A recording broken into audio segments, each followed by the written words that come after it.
On a night when Manhattan froze under December's cruelest breath, a young woman with blood on her dress and terror in her eyes pushed through the doors of the city's most exclusive restaurant, a place where silence cost more than champagne and power wore bespoke Italian wool.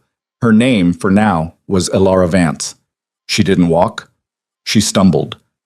The marble floor rose to meet her like a final judgment, but before gravity could claim her broken body, she fell into the arms of Roman DeLuca, the man who made senators sweat and billionaires bow. The room emptied in heartbeats, and in the terrible quiet that followed, as he studied the bruises mapping her face like a history of violence, he leaned close and whispered 6 words that would rewrite her entire world. No one touches what's under my protection. If you want to see where this story takes you, hit that like button and drop a comment with your city so I can see how far Elara's journey has traveled. Stay until the end. You won't want to miss what happens next. The blood had dried on her left temple, dark and flaking, but the cut above her eyebrow was fresh enough to weep. Elara felt it track down her cheek as she pushed through the heavy glass door, her shoulder colliding with the frame because her depth perception had gone sideways about 3 blocks back. The cold bit through the torn fabric of her dress, black, expensive once, now ruined, and her bare feet left smudges of something she didn't want to identify on the pristine white marble of the entrance. The restaurant was called Silks. She'd read about it once in a magazine left behind in a coffee shop. Members only. No sign outside. If you had to ask where it was, you'd never get in. The kind of place where a single meal cost what most people earned in a month. Where deals worth billions were sealed over oysters and aged whiskey. Where the waitstaff moved like ghosts and knew better than to remember faces. She had no plan. No reason to be here except that the doors had been open and the warmth had pulled her inside like a siren song, and she'd been running for so long that her legs had simply given up on finding somewhere safe and settled for somewhere warm. The maitre d' appeared from nowhere, his face a mask of polite horror. "Miss, I'm afraid." She tried to speak, but her throat closed around the words. Her knees buckled, and then there were hands, strong, steady, catching her before the floor could. She looked up into a face carved from shadow and stone. Dark eyes that didn't blink, a jaw sharp enough to cut glass, hair black as spilled ink, slicked back from a face too severe to be called handsome but too magnetic to look away from. He wore a suit that probably cost more than a luxury car, charcoal gray with subtle pinstripes, tailored so precisely it might as well have been armor. Roman DeLuca didn't ask questions. He simply lifted her, effortlessly, as though she weighed nothing, and carried her past the maitre d' whose face had gone white, past the scattered tables where conversations died mid-sentence, past the bar where even the bartender froze with a bottle of Macallan halfway to a glass. The room emptied like someone had pulled a fire alarm. Chairs scraped, coats were grabbed. Within 30 seconds, the space that had been full of Manhattan's elite was empty, except for the 2 of them and the staff, who had retreated into the kitchen and closed the doors. "Breathe," Roman said. His voice was low, textured like expensive whiskey, with an edge that suggested he didn't repeat himself. Elara tried. Her chest hitched. Her vision swam. He set her down carefully on one of the plush chairs near the window, the kind that cost more than most people's rent, then crouched in front of her so they were eye level. Up close, she could see the scar that ran along his left cheekbone, thin and white, barely visible unless you were looking for it. Could smell his cologne, something dark and woody, with undertones of leather and smoke. Who did this? Not a question, a demand. She shook her head. Words were a foreign language suddenly. Roman's jaw tightened. He pulled a phone from his jacket pocket, pressed a button, and spoke without taking his eyes off her. "Victor, Silks. Now. Bring the doctor." He ended the call and pocketed the phone in one smooth motion. "You're safe now." The laugh that escaped her throat was broken glass. Safe. She didn't know what that word meant anymore. He studied her for a long moment, those dark eyes cataloging every bruise, every cut, every tremor running through her body. Then he stood, removed his jacket, and draped it over her shoulders. The silk lining was still warm from his body heat. It smelled like him, that same dark, dangerous scent that made her think of locked rooms and whispered threats and power that didn't need to announce itself. "What's your name?" "Elara."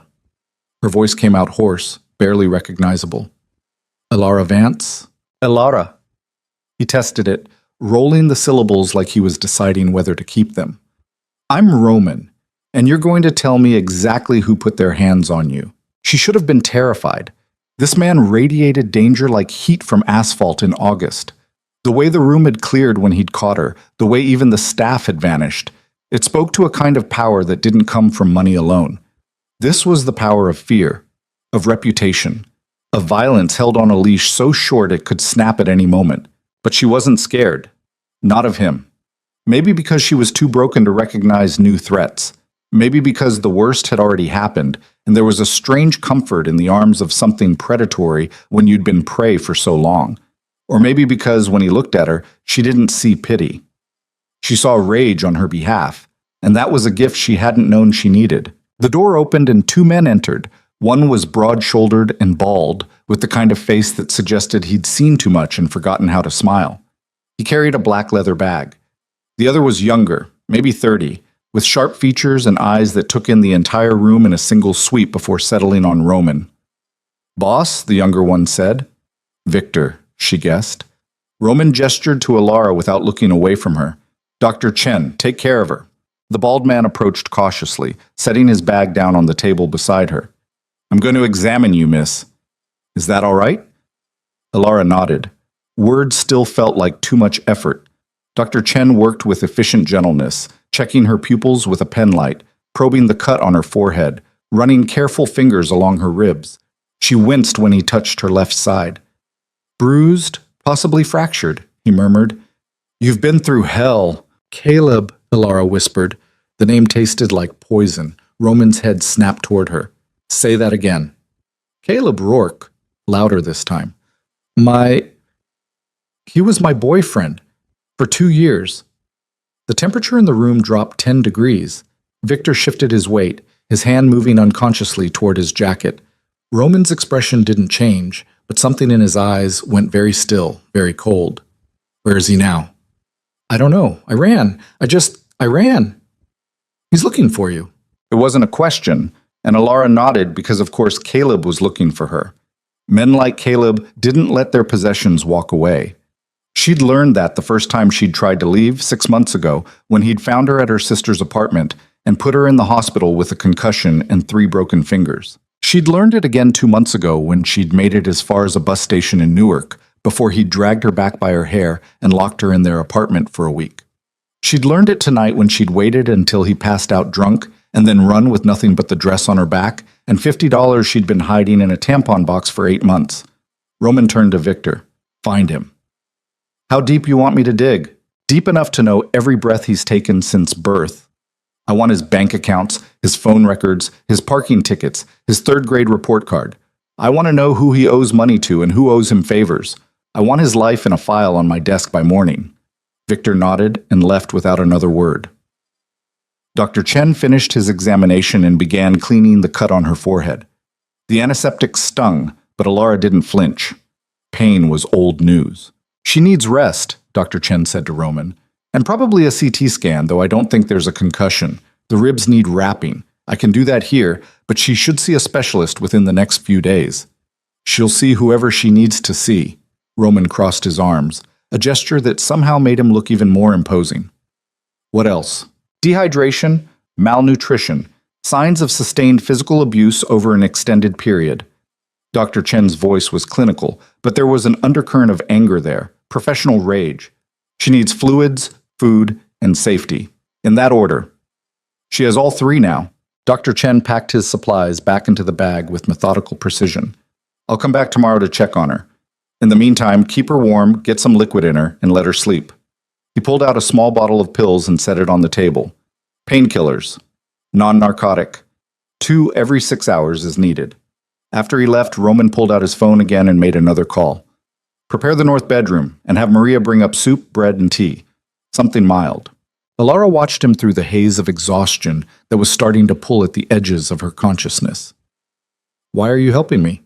Roman looked at her for a long moment, those dark eyes unreadable.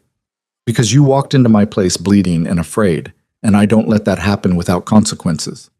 "You don't even know me." "I know enough." He moved to the window, looking out at the city sprawled below them like a circuit board of light and shadow. I know you're running from someone who hurt you. I know you're brave enough to walk into a room full of strangers looking like hell and still standing, and I know that as of right now you're under my protection. What does that mean? It means, Roman said, turning back to face her, that if Caleb Rourke is stupid enough to come looking for you, he won't live long enough to regret it. The certainty in his voice should have been comforting. Instead, it sent a chill down her spine because she recognized the tone. It was the same one Caleb used when he made promises. The difference was that Caleb's promises were threats, and she had a feeling Roman's threats were guarantees. I don't want anyone to die because of me, she said quietly. That's not your decision to make. Roman's phone buzzed. He glanced at it, frowned, then pocketed it again. Can you walk? Alara tried to stand and immediately swayed. Roman was there in an instant, one arm around her waist, supporting her weight. We're going upstairs, he said. My penthouse. You'll stay there until this is resolved. I can't. I don't have anywhere else to go, but I can't just... You're not asking. I'm telling you. There was no room for argument in that tone, and frankly, Alara didn't have the energy to fight. She let him guide her toward the back of the restaurant, through a door marked private, and into an elevator that required a key card to operate. The ride-up was silent. Alara focused on breathing, on staying conscious, on not thinking about what would happen when Caleb found out where she was. Because he would find out. Men like Caleb always did. The elevator opened directly into a space that made her breath catch, despite everything. Floor-to-ceiling windows offered a view of Manhattan that looked like something out of a movie. The city glittering and infinite, stretching to every horizon. The furniture was minimal but expensive, all clean lines and dark leather. Abstract art hung on the walls, pieces that probably cost more than most people's houses. A woman in her 50s appeared from somewhere deeper in the apartment. She had kind eyes and graying hair pulled back in a neat bun, and she didn't bat an eye at Alara's appearance. This is Maria, Roman said. She'll take care of you.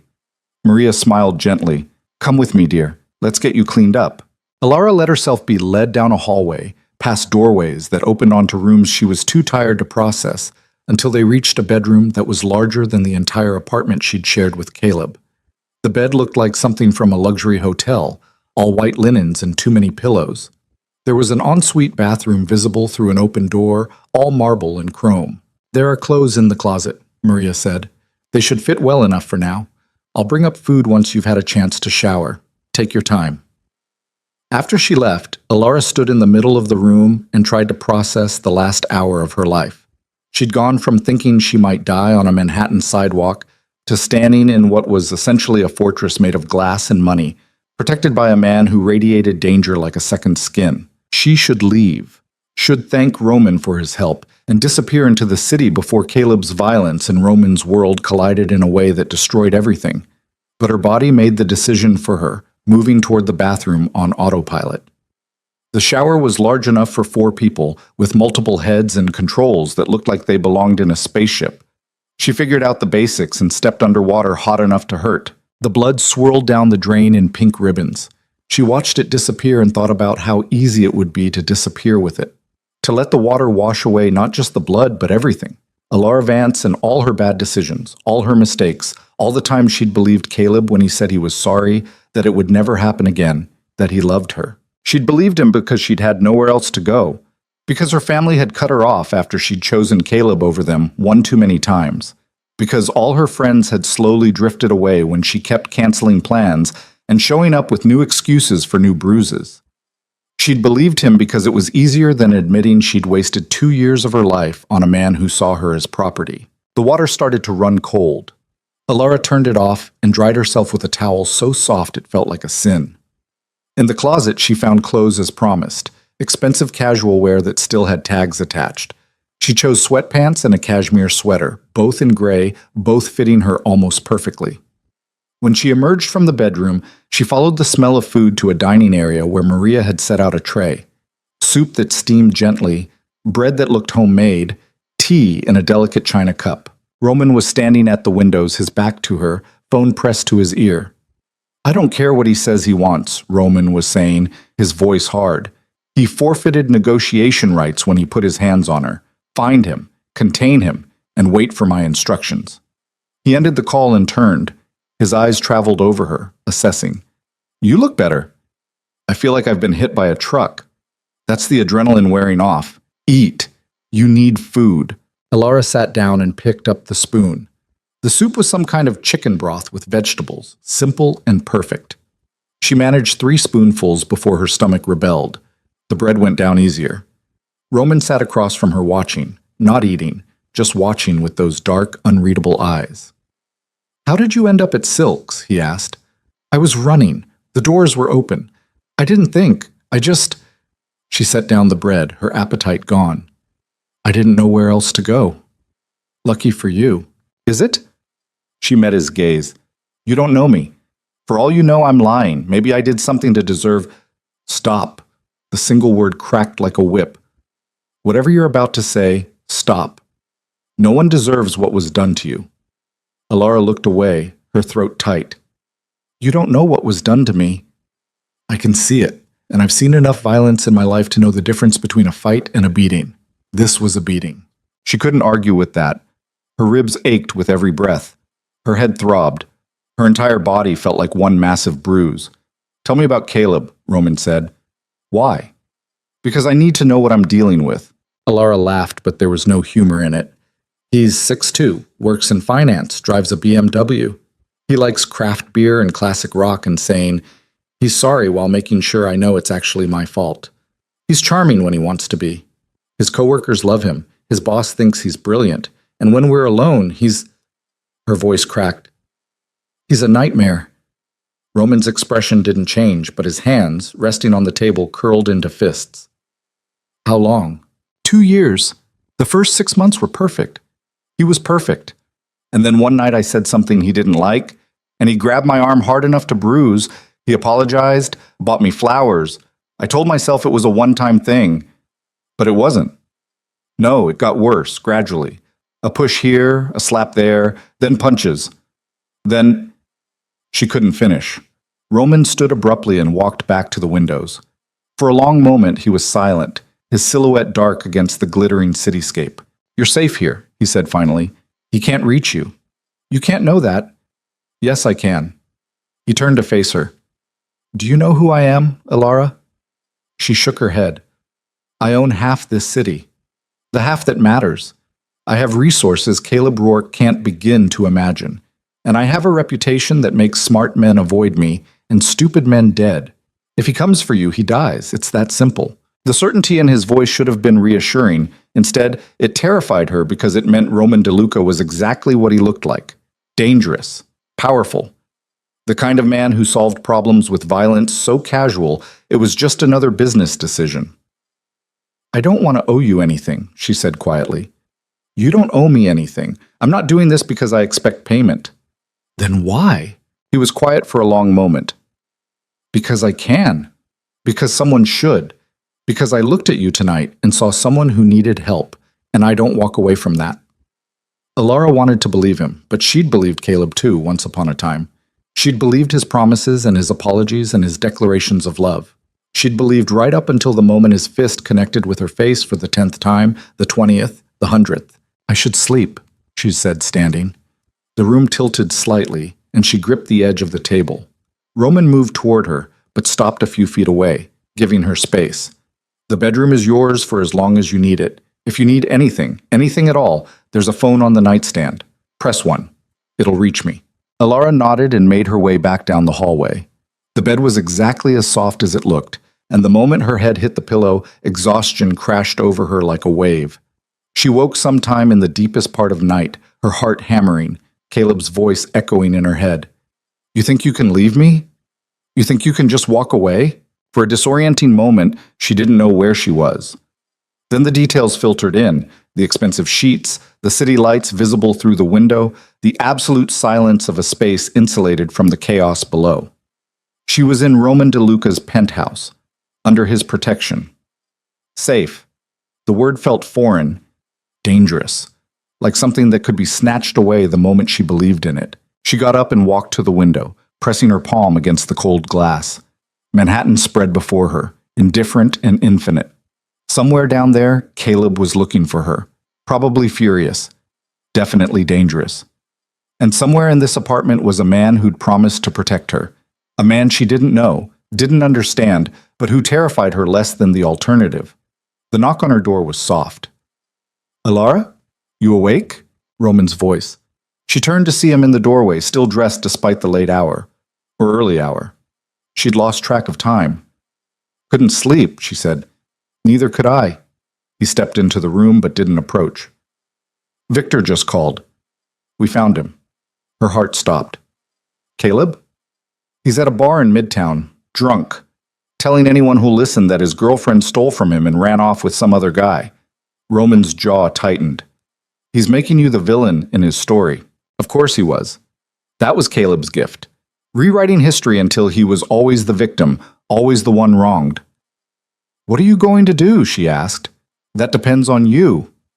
"On me?" Roman crossed his arms. "I can make him disappear tonight, permanently. He'd never bother you again." Alara's blood went cold. "You mean kill him?" "I mean solve the problem in a way that guarantees it stays solved." No. The word came out sharper than she intended. "No. I don't want that. I don't want anyone dead because of me." "Even him?" "Even him. He's a bastard, but I can't." She wrapped her arms around herself. "Please don't kill him." Roman studied her for a long moment, something unreadable flickering in his eyes. "All right. Then we do this a different way. But understand this. If he comes for you, if he so much as breathes in your direction, I won't ask permission again. Are we clear?" "Yes." He nodded and turned to leave, then paused in the doorway. "For what it's worth, you're stronger than you think." Most people would have said yes. After he left, Alara stood at the window until dawn started to crack the eastern sky, painting Manhattan in shades of gray and gold. She thought about strength, about choices, about the difference between safety and survival. And she wondered what it meant that she trusted a man she'd known for less than 12 hours. More than she'd trusted the man she'd spent 2 years with. 3 days passed in a blur of sleep and careful healing. Dr. Chen returned daily, checking her ribs, monitoring the cuts, prescribing rest and fluids and time. Maria brought food she could barely eat and clothes that fit perfectly. Roman appeared and disappeared like a shadow, always polite, always distant, always carrying that undercurrent of controlled violence. On the 4th day, Alara felt strong enough to leave the bedroom for more than brief trips to the dining room. She found Roman in what she'd come to understand was his office, a room dominated by a massive desk and more windows, always windows, as if he needed to see the city he controlled. He looked up when she entered. "How are you feeling?" "Better. The ribs don't hurt as much. Dr. Chen says they're healing well." "He tells you everything, doesn't he?" "He works for me. His loyalty is absolute." Alara sat in one of the chairs across from his desk. "I need to know what's happening with Caleb." Roman leaned back in his chair, studying her. "He's been contained." "What does that mean?" "It means I have people watching him 24/7.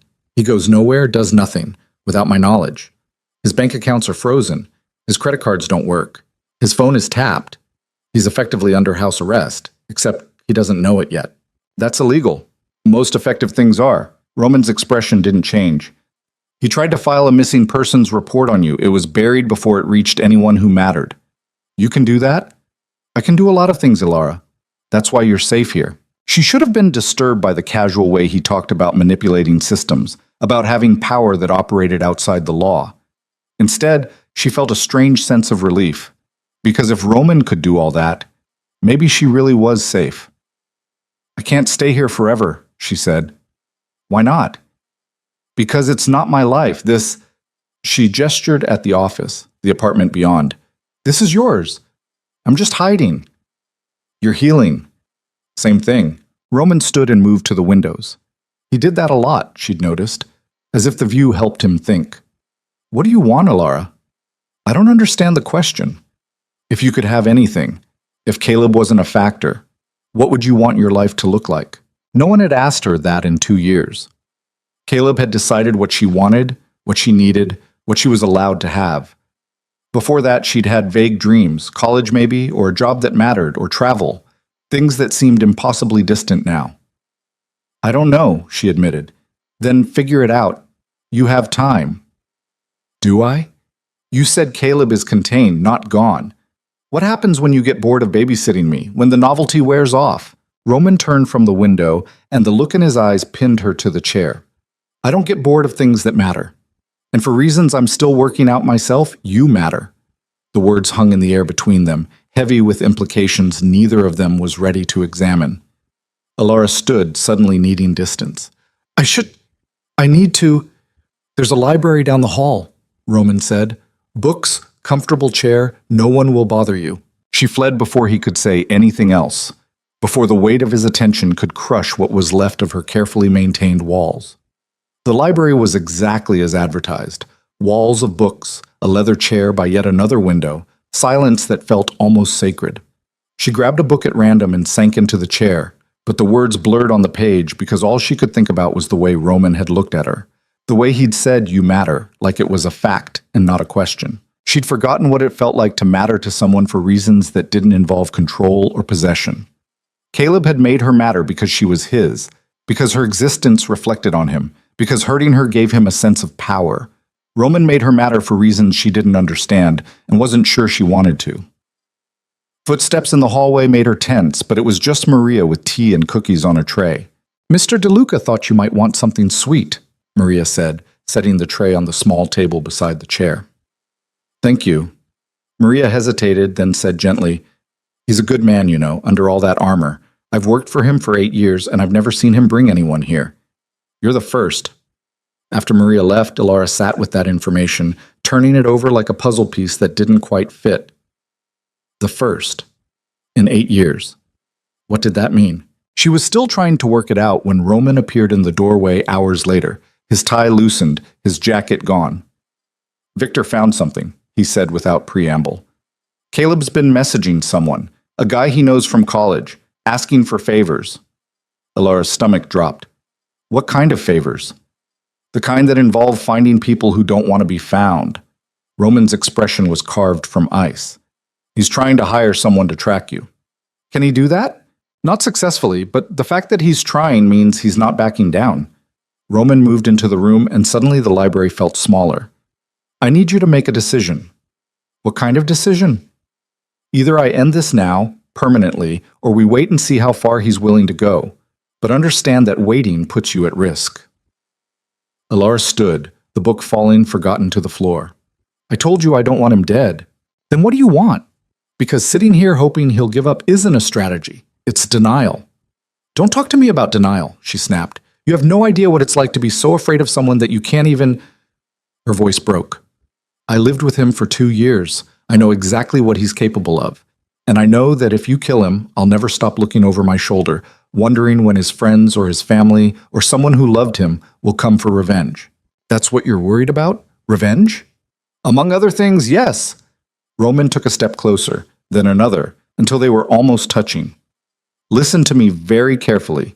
If I wanted Caleb Rourke dead, he'd already be gone.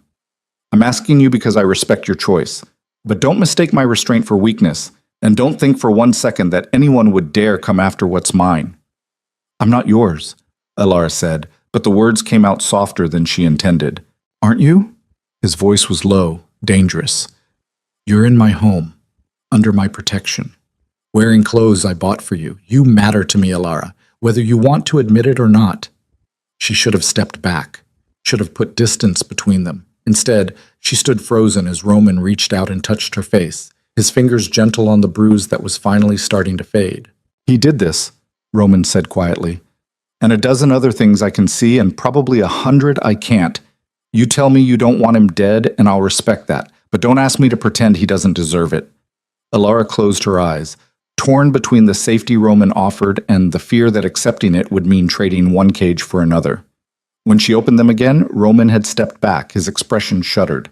"Think about it," he said. "But don't take too long. Men like Caleb don't stop. They escalate." He left her alone in the library with tea gone cold and cookies untouched and a choice she didn't know how to make. That night, Alara dreamed of blood on marble floors and hands that caught her before she fell, and when she woke gasping in the dark, she found Roman sitting in the chair by her window, silhouetted against the city lights. "I heard you scream," he said quietly. "I'm fine." "You're not. But you will be." And in that moment, with her heart still racing and sweat cooling on her skin, Elara realized something terrifying. She believed him. Morning came with pale winter light bleeding through the windows, and Elara woke to find Roman gone from the chair, a blanket draped over her that hadn't been there when she'd finally drifted back to sleep. She touched the soft cashmere and felt something twist in her chest. Gratitude mixed with unease, comfort tangled with fear of what it meant to accept kindness from a man like him. She found him in the kitchen, of all places, standing at the counter with a cup of coffee and the morning paper spread in front of him. He'd changed into dark jeans and a black sweater that made him look less like a crime lord and more like someone who could blend into a crowd, which somehow made him more dangerous. "You stayed all night," she said. Roman didn't look up from the paper. "You were having nightmares. I stayed until they stopped." "You didn't have to do that." "I know." He turned a page, still not meeting her eyes. Maria left breakfast in the warmer. "Eat something." Elara moved to the counter and found scrambled eggs, toast, and fruit arranged on a plate covered with foil. Her stomach growled despite her anxiety. She ate standing up, aware of Roman's presence like a magnetic field she couldn't escape. "Victor's coming by in an hour," Roman said, finally looking at her. "He has information about Caleb's associates, the man he's been messaging." "Do I need to be there?" "Only if you want to be." Elara set down her fork, appetite gone. "I don't know what I want anymore." "That's the trauma talking. Give it time." "How much time? A week? A month? How long am I supposed to hide here while you—" She stopped, not sure how to finish that sentence. "While I what? Protect you? Keep you safe? Those aren't temporary conditions, Elara. They're not things with expiration dates." "Everything has an expiration date," she said quietly. "Especially things that seem too good to be true." Roman's jaw tightened. He set down his coffee cup with deliberate care. "You think this is too good to be true? You think waking up screaming in the middle of the night is good? Having to look over your shoulder every time you leave this apartment is true? I'm not offering you paradise. I'm offering you a chance to rebuild without someone's fist in your face. And what do you get out of it?" The question hung between them like a challenge. Roman's eyes went dark, unreadable. "I don't know yet," he admitted, "but I'm not asking you to figure it out right now. I'm asking you to trust me long enough to let me handle Caleb." "Trust?" Elara laughed, but it came out broken. "I trusted him too. Look how that turned out. I'm not him." "How do I know that? How do I know you won't—" She couldn't finish, couldn't voice the fear that lived in her bones now, the certainty that anyone who got close enough would eventually hurt her. Roman moved around the counter in 3 long strides and caught her face in his hands, gentle despite the intensity in his eyes. "Look at me. Really, look at me." His thumbs traced her cheekbones, careful of the fading bruises. "I have done terrible things in my life. I have hurt people who deserved it, and probably some who didn't. I have built an empire on fear and blood and money that doesn't ask questions, but I have never, never raised my hand to a woman. And I never will. That's not who I am." Elara wanted to believe him. The conviction in his voice, the steadiness of his hands, the way he looked at her like she was something precious instead of something broken. It all made her want to believe. "You barely know me," she whispered. "I know enough." He released her and stepped back, giving her space to breathe. "Victor will be here in 45 minutes. You should shower, get dressed, wear something comfortable. This conversation won't be easy." He left her alone in the kitchen with half-eaten eggs and a heart beating too fast. And Elara realized she was standing at a crossroads she didn't know how to navigate. Behind her was Caleb and 2 years of systematic destruction. Ahead was Roman and everything he represented: power, danger, protection bought with violence she couldn't see but knew was there. She chose ahead because going back wasn't an option anymore. Victor arrived exactly on time, which seemed to be a theme with Roman's people. He carried a tablet and a folder thick with papers, and his expression was all business as he shook Elara's hand. "Miss Vance, good to see you looking better." "Thank you." She sat on the couch, Roman beside her but maintaining distance. Professional. Like they were colleagues instead of whatever they actually were. Victor opened the folder and pulled out several photographs. The man Caleb has been messaging is named Derek Lim. They went to college together, NYU, class of 2019. Lim works as a private investigator now, mostly insurance fraud and cheating spouses. Not exactly top tier, but competent enough. He slid one of the photos across the coffee table. Alara recognized Derek vaguely. She'd met him once at a party Caleb had dragged her to, back when she'd still been allowed to have a social life. Tall, Asian, with the kind of smile that never reached his eyes. Caleb offered him $5,000 to find you, Victor continued. Lim accepted yesterday. He's already started making inquiries. Alara's blood went cold. What kind of inquiries? He reached out to your former employer, your landlord from before you moved in with Caleb, a few people from your college alumni network, standard skip tracing procedure. He hasn't connected any dots yet, but he will eventually. How do you know all this? Alara asked. Because I'm better at my job than he is at his, Victor said simply. We've been monitoring his communications since Roman gave the order. Every phone call, every email, every text message. He doesn't know we're watching. Roman leaned forward, elbows on his knees. What's his timeline? He told Caleb he'd have a location within 2 weeks. That was 3 days ago. So we have 11 days. Give or take. Alara felt the walls closing in. 11 days until what? Until he finds me. He won't find you, Roman said flatly. But we need to decide how to handle this before he gets close enough to become a real problem. Handle it how? Victor and Roman exchanged a look that made Alara's stomach clench. We could pay him off, Victor suggested. Double what Caleb's offering. Tell him to drop the case. Men like Lim don't take payoffs, Roman said. They take them and keep looking anyway, then sell the information to whoever pays more. It's not a solution, it's a delay. Then we discredit him, plant evidence of misconduct, get his license pulled. Too slow. And it doesn't stop Caleb from finding someone else. Alara listened to them discuss her life like it was a tactical problem to be solved, and something inside her snapped. Stop. Both of you. Just stop. They turned to look at her. This is my life you're talking about, she said, her voice shaking. Not a business deal, not a problem to solve, my life. And I'm sitting here listening to you plan moves like I'm a chess piece instead of a person. We're trying to protect you, Roman said. No, you're trying to control the situation. There's a difference. She stood, needing to move, to pace, to do something other than sit still while they decided her fate. I ran from Caleb because he controlled everything. Where I went, who I talked to, what I wore, what I ate. I'm not trading one cage for another. Roman's expression darkened. You think that's what this is? A cage? I don't know what this is. You won't tell me. You just keep saying I'm under your protection, like that explains everything, like I'm supposed to be grateful and quiet and let you handle things. Would you prefer I throw you out? Roman's voice was cold now, edged with something dangerous. Let Caleb and his pet investigator find you, see how long you last on your own? The words hit like a slap. Alara stared at him, seeing for the first time the man everyone else saw, the crime lord, the enforcer, the one who didn't ask twice. If that's what you think of me, she said quietly, then maybe I should leave. Alara, no. You don't get to threaten me and then backtrack. You don't get to act like you're some kind of savior when really you just like having someone dependent on you.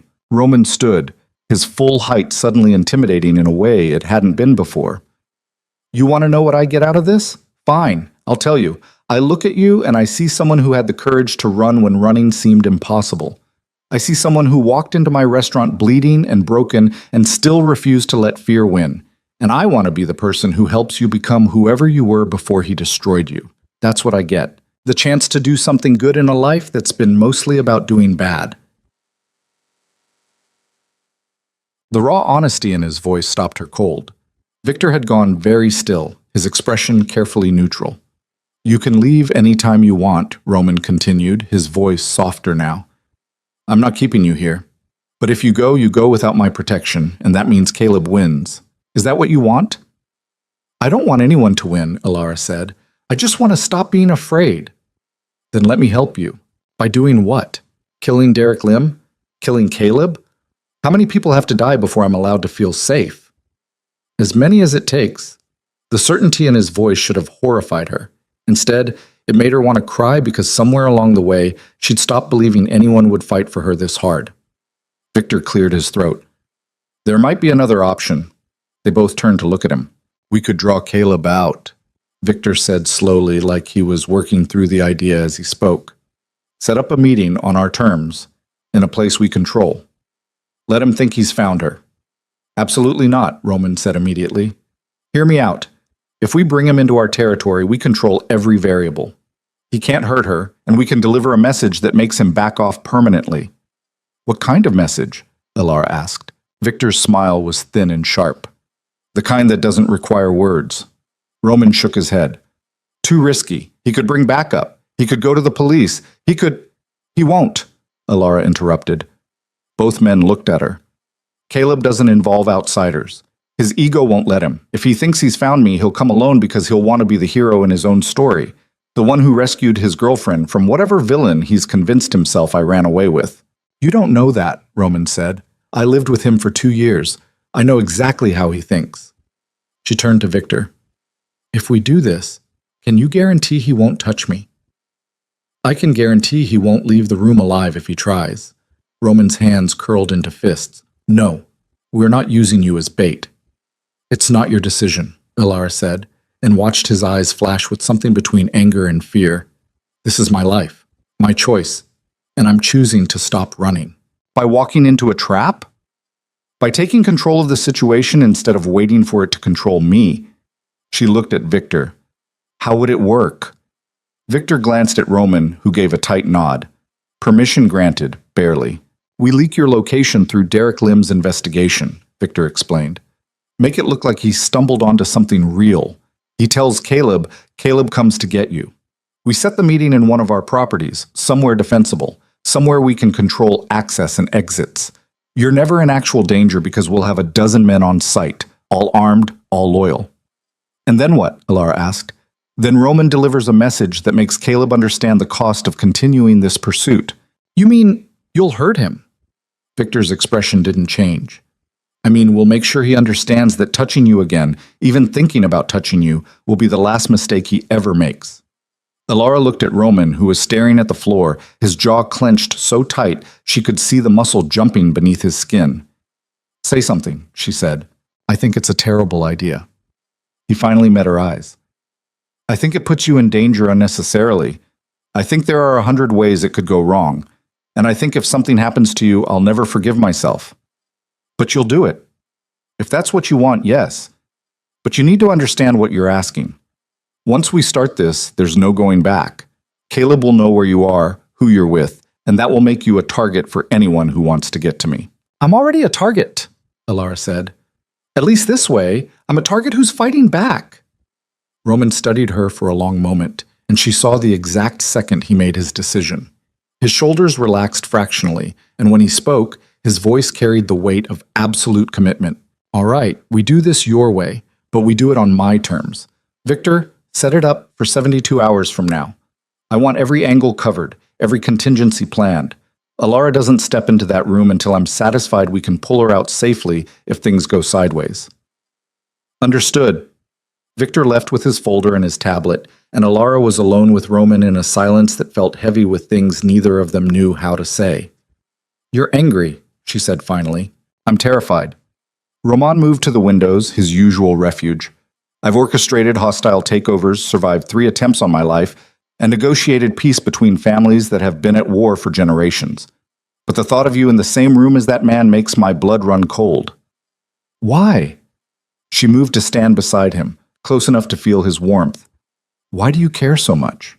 "Because you matter to me." He turned to face her, and the vulnerability in his eyes stole her breath. "I can't explain it. I don't understand it. But from the moment I caught you in that restaurant, something shifted. And now the idea of losing you, of anything happening to you, is worse than anything I've faced in this life." Elara reached out and touched his face, her fingers tracing the scar on his cheekbone. "How did you get this?" "A knife fight when I was 17. The other guy didn't walk away." "Were you scared?" "Terrified. But I learned that fear doesn't mean you stop fighting. It means you fight smarter." "Then trust me to fight smart now." She let her hand fall. "I need to do this, Roman. I need to face him. Not because I'm brave, but because I'm tired of being broken." He caught her hand and pressed it to his chest, over his heart. "You're not broken. You're healing. There's a difference." The next 72 hours passed in a blur of preparation. Victor came and went with updates. Derek Lim had been fed carefully curated information that would lead him to a warehouse in Red Hook, one of Roman's legitimate holdings that happened to be empty for renovations. Caleb had taken the bait exactly as predicted, responding to Derek's message within an hour. The meeting was set for Friday at midnight, chosen because Caleb had demanded it be late enough that no one would see him rescuing Alara. Dr. Chen returned to check her ribs and declared them healing well enough for normal activity, though he advised against anything strenuous. He didn't ask what she was planning, but the look he gave Roman suggested he knew and disapproved. Maria fussed over her like a mother hen, making sure she ate 3 meals a day, insisting she rest, quietly leaving books and magazines in the library like she understood Alara needed distraction from her own thoughts. And Roman was everywhere and nowhere. He'd disappear for hours, then return and station himself in whatever room she occupied, working on his laptop or making phone calls in that low, dangerous voice that made men on the other end scramble to obey. He didn't touch her again after that moment in the living room, but his presence was a constant pressure, a reminder that she wasn't alone even when she wanted to be. On Thursday night, with less than 24 hours until the meeting, Alara found herself unable to sleep.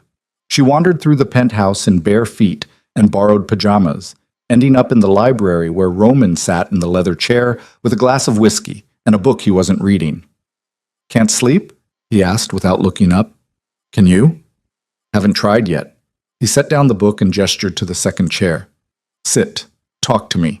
Alara sat, curling her legs under her. "What if I freeze? What if I see him and just shut down? Then I step in and handle it. That defeats the whole purpose. The purpose is to end this. Whether you confront him or I do doesn't change the outcome." "It changes everything," Alara said. "If you do it, I'm still the victim.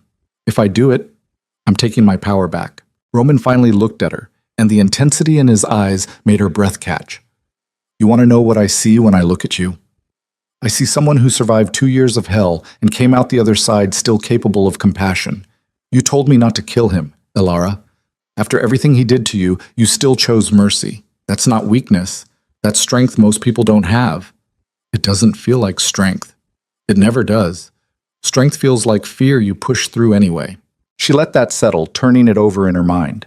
What happens after tomorrow? After we've sent our message and Caleb backs off? Assuming he backs off. What happens to this? She gestured between them. What do you want to happen? I don't know. I don't even know what this is. Roman set down his whiskey and leaned forward, elbows on his knees. I'll tell you what it's not. It's not me trying to own you. It's not me expecting something in return for protection. It's not me looking for gratitude or obedience or any of the things men like Caleb want. Then what is it? Honestly, I'm still figuring that out. He ran a hand through his hair, a rare gesture of uncertainty. I've spent 15 years building an empire on calculated decisions and controlled emotion. I don't do impulsive. I don't do vulnerable. But you walked into my life bleeding and afraid, and suddenly all those carefully maintained walls feel like prison bars instead of protection. Alara's heart hammered against her ribs. That scares you, terrifies me, because people in my world don't get happy endings. They get compromises and negotiated truces, and the occasional moment of peace between crises. And you deserve better than that. Maybe I don't want better. Maybe I just want real. The words hung in the air between them, heavy with implication. Roman stood and moved to where she sat, then crouched in front of her chair so they were eye level. If we do this, if we explore whatever this is between us, you need to understand what you're signing up for. My life is complicated, dangerous. There will be threats you don't see coming, enemies who will try to use you against me, moments when you'll wish you'd never met me. As opposed to what? Going back to my apartment alone, wondering when Caleb will break down my door? At least with you, I know the danger I'm facing. Do you? Roman's hand came up to cup her face, his thumb tracing her lower lip. Because I'm not sure I do. The kiss happened before either of them decided it should. One moment they were staring at each other, the next his mouth was on hers. Not gentle, not careful, but consuming. Alara gasped, and he deepened the kiss, his hand sliding into her hair, pulling her closer. She tasted whiskey and want and something darker, something that made her think of midnight promises and beautiful disasters. When they finally broke apart, both breathing hard, Roman pressed his forehead to hers. This is a terrible idea, he murmured. I know. You should run, far and fast. I'm done running. He kissed her again, softer this time, like he was memorizing the shape of her mouth. Then he pulled back and stood, putting distance between them with visible effort. Tomorrow, he said, his voice rough. We deal with Caleb tomorrow, and then we figure out the rest. If that's what you want. It is. Roman nodded and left the library without another word, and Alara sat in the chair with her heart racing and her lips still tingling, wondering if she'd just made the best or worst decision of her life. Friday arrived with gray skies and the kind of cold that seeped into bones. Alara spent the morning trying not to think about the evening, but her mind kept circling back to it like a tongue to a sore tooth. Victor arrived at noon with final logistics. The warehouse was ready, the team was in place, every possible variable had been accounted for. He'll be expecting to find you alone, Victor said, pointing to a map of the warehouse on his tablet. We'll have you in this room here, second floor, east side. It's got reinforced walls, 2 exits, and a clear line of sight for our people positioned above. The moment he enters, we'll be watching. How many people? Alara asked. 12. All armed, all ready to move on Roman's signal. And if Caleb brings backup? He won't. We've been monitoring his communications. He thinks Derek found you at a shelter in Red Hook. He's planning to go in alone, play the concerned boyfriend, convince you to come home. The familiar pattern made Alara's skin crawl. That was Caleb's specialty. The grand gesture, the public performance of caring while private reality was blood and bruises. What if he doesn't believe it, she asked. What if he suspects a trap? Then he won't show, and we'll implement Plan B. Which is? Victor's smile was cold.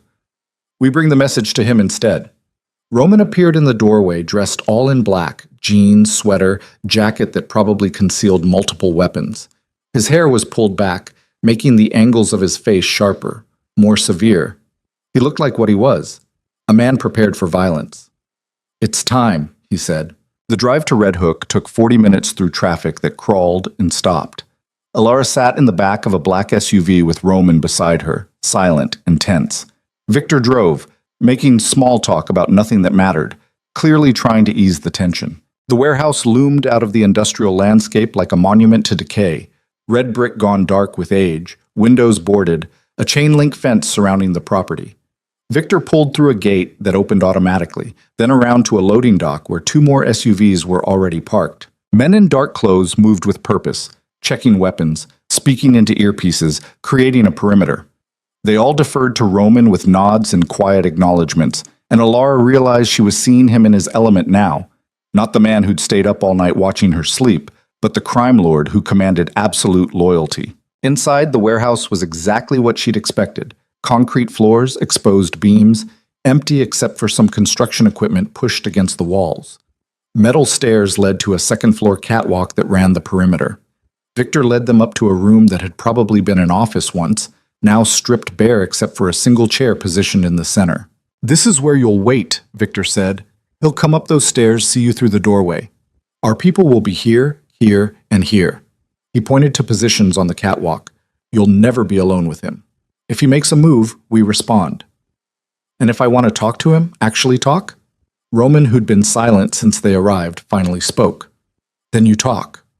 But the moment he threatens you, the moment he tries to touch you, this conversation ends. Non-negotiable. Alara nodded and moved to the chair. It was cold steel, uncomfortable, perfect for what was coming. She sat and folded her hands in her lap, trying to channel calm she didn't feel. Roman crouched in front of her, his hands covering hers. You don't have to do this. We can still walk away, handle it differently. I'm not walking away. Then know that I'm right there. He nodded toward a doorway behind her, 10 feet away. If you need me, I know. He stood and pressed a kiss to the top of her head, then disappeared into the shadows. Victor followed, and suddenly Alara was alone in a room that smelled like concrete dust and abandonment, waiting for the man who'd tried to destroy her to walk through the door. Time moved strangely. She heard footsteps on the stairs, heavy, confident, exactly like Caleb's. Heard the creak of the catwalk metal, saw his shadow fall across the doorway before she saw him. And then there he was. Caleb Rourke looked exactly the same, 6'2", broad-shouldered, with sandy hair styled carefully, and blue eyes that could shift from charming to cold in a heartbeat. He wore khakis and a button-down under a wool coat, looking like someone who'd just left the office, looking normal, Safe. The kind of man mothers trusted and strangers smiled at. Looking nothing like the monster who'd put her in the hospital twice. He stopped in the doorway, his face cycling through surprise, relief, and something that might have been love if you didn't know better. Elara. Her name in his mouth made her skin crawl. Thank God. I've been so worried. She said nothing, just looked at him. Are you okay? He took a step into the room. When you disappeared, I thought, I didn't know what to think. I've been going crazy trying to find you. Stop. The single word froze him mid-step. Just stop, Caleb. Stop pretending this is a rescue. Stop pretending you were worried about anything except losing control of me. His expression shifted, the mask cracking. That's not fair. You know I love you. You don't love me. You've never loved me. You owned me. There's a difference. Baby, listen. Don't call me that. Elara stood, her hand shaking, but her voice steady. Don't call me baby or honey or any of those things you used to say right before you hit me. Caleb's face flushed. I never... You're exaggerating. I got angry sometimes, sure, but I never... You put me in the hospital, twice. The first time you told the doctor I fell downstairs. The second time you said I got mugged. Do you even remember what you actually did? Or have you rewritten history so many times you believe your own lies? You're confused. This place, whoever brought you here, they're messing with your head. Come home. We'll talk about this properly. I'm not going anywhere with you. Caleb's jaw tightened, and there it was, the flash of rage she knew too well. You don't get to make that decision. You're my girlfriend. We live together. You don't just walk out in the middle of the night. You mean I don't get to escape after you beat me unconscious? After I woke up bleeding and knew the next time might be the time you killed me? I would never kill you. The shout echoed through the warehouse. I would never... You're being dramatic. You always do this, blow things out of proportion. Show me your hand, Caleb. He blinked. What? Your right hand. Show it to me. Slowly, confused, he held up his hand. The knuckles were bruised, scraped, recent. You did that hitting me 5 days ago, Elara said quietly. But you don't even remember, do you? It was just another Tuesday night to you. Caleb lowered his hand, his expression darkening. You're trying to make me the villain. I'm not the villain here. I'm the one who took care of you, who paid for everything, who used money as a cage and care as control. Elara took a breath. I'm done, Caleb. It's over.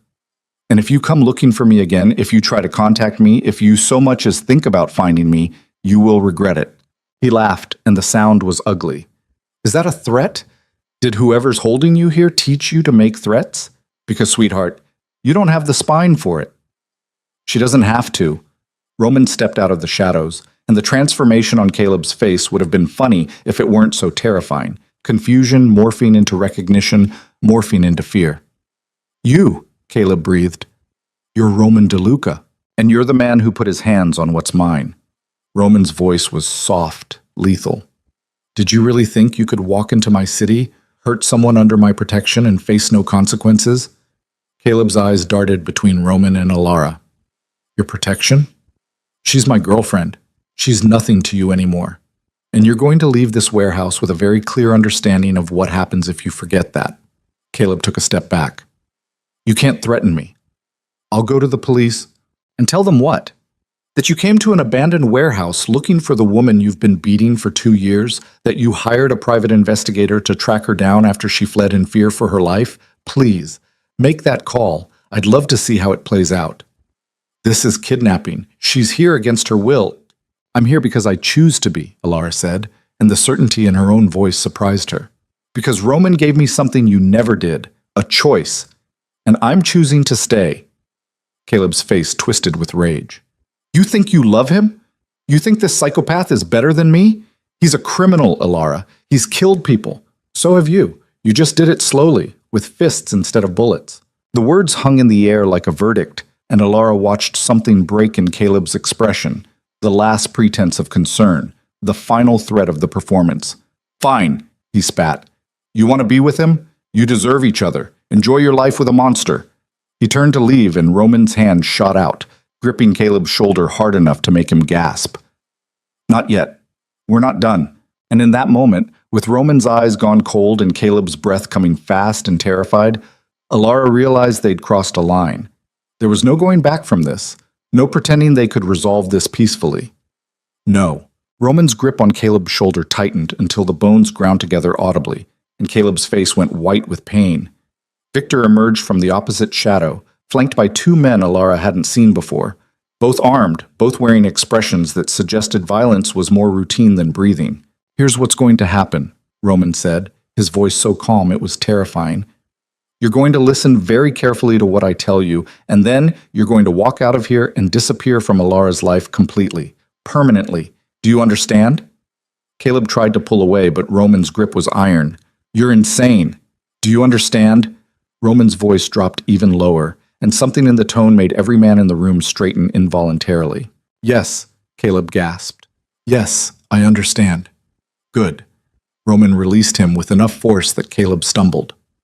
"You're going to delete her number, forget her address, forget her name. If you see her on the street, you're going to cross to the other side and keep walking.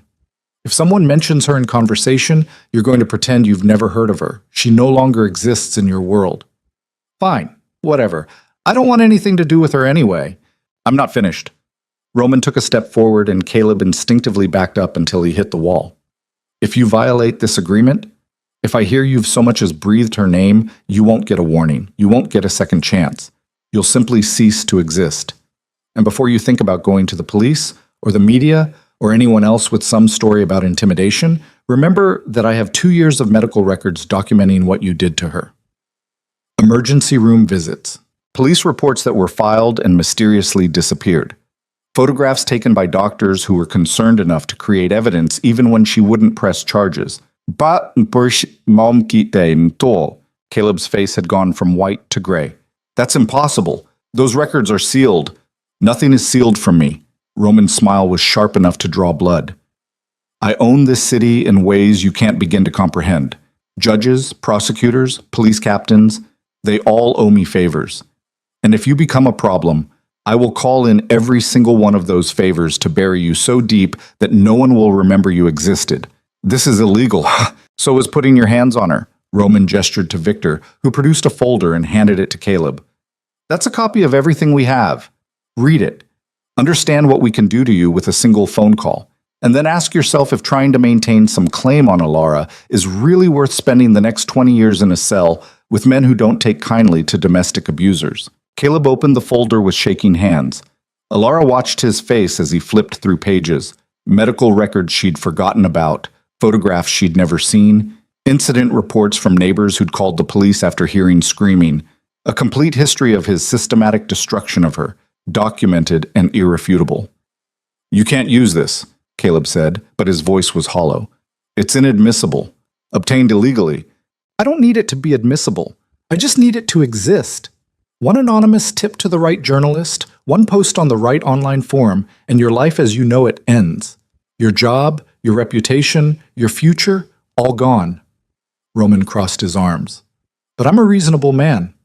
I'm giving you a choice. Walk away now, tonight, and none of this ever sees the light of day.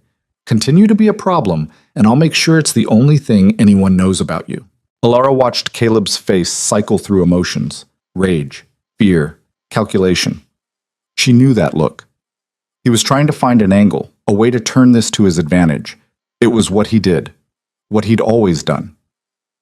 "You think you're protecting her," Caleb said, looking at Roman but speaking to Alara. "But you have no idea what you've gotten into. He's using you. Men like him don't protect anyone. They collect assets, and when you're no longer useful, Enough! Alara's voice cut through the warehouse like a blade. She moved to stand beside Roman, close enough that their shoulders touched. "I spent 2 years listening to you tell me who I was, what I wanted, how I should feel. I'm done. Whatever Roman is or isn't, he's given me something you never could, the choice to be here or not." "Some choice," Caleb sneered.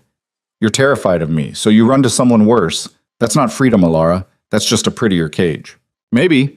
But at least this cage doesn't come with bruises." The words landed like a slap. Caleb's jaw tightened, his hands curling into fists, and there it was, the violence he couldn't quite contain even when surrounded by armed men. Victor moved slightly, his hand drifting toward his jacket, and Caleb seemed to remember where he was. "Fine," he said, throwing the folder onto the ground. Papers scattered across the concrete. Keep her. She was never worth the trouble anyway. He turned and walked toward the stairs, his footsteps echoing in the cavernous space. Alara felt something in her chest unclench slightly, a knot of tension she'd been carrying for so long she'd forgotten it was there. But then Caleb stopped at the top of the stairs and turned back, and the expression on his face made her blood freeze. You should ask him, Caleb said, looking directly at Alara. Ask Roman why he was really at that restaurant the night you showed up. Roman went very still beside her. What are you talking about? Alara asked. Caleb's smile was ugly, triumphant. You think it was coincidence? You think you just happened to stumble into the one place in Manhattan where the most powerful crime lord in the city was having dinner? Ask him. Ask him about the photographs. Get out, Roman said, his voice deadly quiet. Ask him about the surveillance, about how he's known who you were for weeks before you ever walked through those doors. I said get out. But Alara was already turning to Roman, her heart hammering. What is he talking about? Roman's expression was carved from stone. He's lying, trying to drive a wedge between us before he leaves. Then it should be easy to deny. Caleb's voice was light, almost cheerful. Tell her you didn't have her followed. Tell her you didn't know exactly who she was and who she was running from before you ever caught her. Tell her it was all just a beautiful coincidence. Alara looked at Roman, searching his face for the denial that didn't come. Roman? Not here, Roman said tightly. Not like this. So it's true. The words came out flat, dead. You knew. It's more complicated than that. Did you know who I was before I walked into that restaurant? The pause was half a second too long. Yes. The warehouse spun. Alara grabbed the wall for support, her breath coming in short gasps. How long? Alara, how long have you been watching me? Roman's jaw worked. 3 weeks. 3 weeks. While she'd been trying to save money, planning her escape, living in constant terror, he'd known. He'd been watching. Why? Her voice cracked. Why would you? Because I needed to know what I was dealing with before I got involved. Roman took a step toward her, and she flinched back. His face spasmed with something that might have been pain. I had reports of a woman being abused in my territory. My territory, Alara. That makes it my responsibility. So I had her watched, had her situation assessed. And when I saw what was happening, what he was doing to you, I waited for an opportunity to help. You waited. The laugh that escaped her was broken glass. You watched him beat me and you waited for the right opportunity? I couldn't just break down your door and drag you out. You would have run, or worse, you would have defended him, gone back to him. I've seen it 100 times, so I waited until you made the choice to leave on your own. Except it wasn't my choice, was it? You engineered it? The restaurant being open late, the doors unlocked. The doors are always unlocked. I own the place. And yes, I made sure my people knew to let you in if you showed up. But I didn't make you run, Alara. I didn't put that dress on you or those bruises on your face. I just made sure that when you finally found the courage to leave, you'd have somewhere safe to go. Caleb was laughing now, a sound like breaking bottles. Oh, this is beautiful. This is perfect. You thought he was your savior, didn't you? Your knight in shining armor. But he's just another man trying to control you. At least I was honest about it. Shut your mouth, Victor said, moving toward Caleb with purpose. But Caleb was already backing down the stairs, his hands raised in mock surrender. I'm leaving. I'm gone. But Alara, sweetheart, when you figure out that you've just traded one monster for another, don't come crying to me. His footsteps echoed down the stairs, across the warehouse floor, and then silence crashed down like a physical weight. Alara couldn't look at Roman, couldn't bear to see whatever expression was on his face. She stared at the scattered papers on the floor, her medical history, her trauma, her suffering, all documented and filed and used as leverage in someone else's game. I need to leave, she said quietly. Alara, let me explain. There's nothing to explain. You lied to me. You let me think... Her voice broke. You let me think it was chance, that you saw me and just decided to help because you're some kind of good person underneath all the violence. But it was calculated. It was a strategy. It was both. Roman's voice was raw in a way she'd never heard before. Yes, I knew who you were. Yes, I had you watched. But the moment I caught you, The moment I looked into your eyes and saw all that fear and courage mixed together, it stopped being strategy. It became personal. How convenient that you can't prove that. How do you want me to prove it? What can I possibly say that will make you believe me? Nothing. Alara finally looked at him, and the devastation in his eyes almost broke her resolve. Almost. You should have told me. The first night, the second, any time in the last week, you should have told me the truth. And if I had, if I'd said, by the way, I've had people following you for 3 weeks, documenting your abuse, waiting for you to run, would you have stayed? No. Exactly. So I made a choice. I chose to let you heal, let you feel safe, before burdening you with information that would make you question everything. That wasn't your choice to make, the shout echoed through the warehouse. I've had enough of men making choices for me because they think they know better. You're no different than Caleb. You just have better PR. The comparison landed like a physical blow. Roman actually staggered back a step, his face going white. Don't, he said hoarsely. Don't compare me to him. I would never. Hurt me? You're hurting me right now. You're hurting me by taking away my agency, by making me doubt every moment of the last week. Was any of it real, Roman? The conversations, the protection, She couldn't finish. Couldn't say the word kiss when her entire world was crumbling. All of it was real. Roman moved toward her, his hands out like he was approaching a wounded animal. Every word, every moment. The surveillance was reconnaissance. What happened after you arrived? What's happening between us? That's real. I don't believe you. The words hung in the air like a sentence, and Alara watched Roman's face close off, all the vulnerability bleeding away until he was the crime lord again, cold, controlled, untouchable. Then there's nothing more to say. His voice was flat. Victor will take you anywhere you want to go. You have money. I've set up an account in your name, enough to start over wherever you choose. You're not obligated to stay. Just like that? I say I don't believe you and you're ready to throw me out? I'm not throwing you out. I'm giving you the choice I should have given you from the beginning. Stay or go. Believe me or don't. But don't stay because you're afraid or because you think you owe me. Stay because you want to. Alara looked at him, really looked at him. At the man who'd stayed up all night watching her sleep, who'd kissed her like she was precious, who'd threatened to kill anyone who touched her. The man who'd also lied by omission, manipulated circumstances, and watched her suffer for 3 weeks before intervening. Which version was real? Or were they both real, and that was the problem? I need time, she said finally. I need to think. Roman nodded once, sharp and final. Victor will drive you back to the penthouse.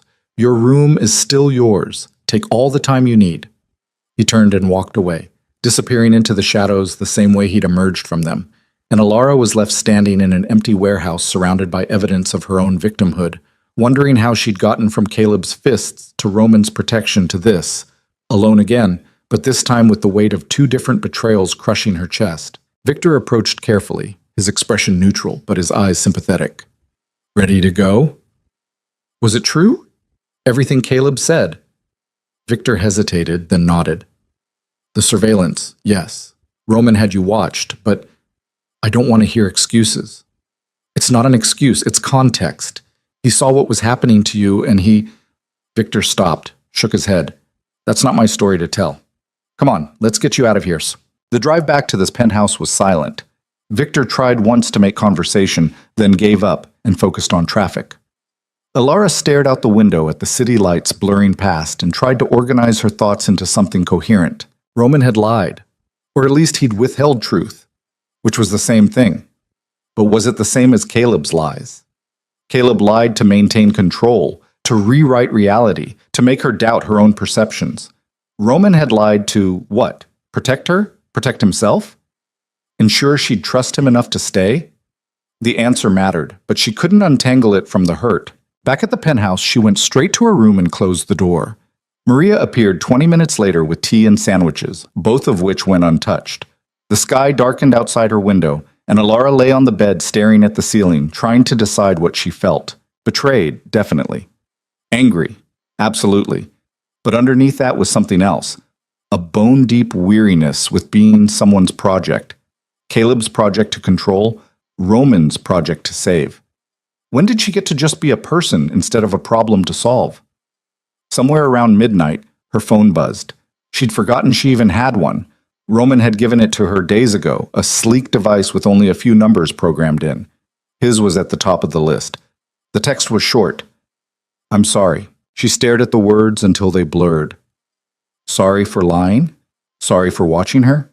Sorry for catching her that night in the restaurant, setting all of this in motion? Her fingers hovered over the keyboard. She typed and deleted half a dozen responses before settling on. For which part? The reply came immediately. All of it? None of it. I don't know anymore. That's not good enough. I know. She waited for more, but nothing came.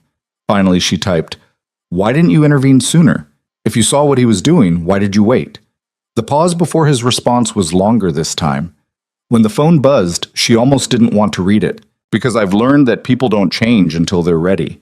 I could have removed you from that situation by force, but you would have gone back to him the first chance you got. I've seen it happen.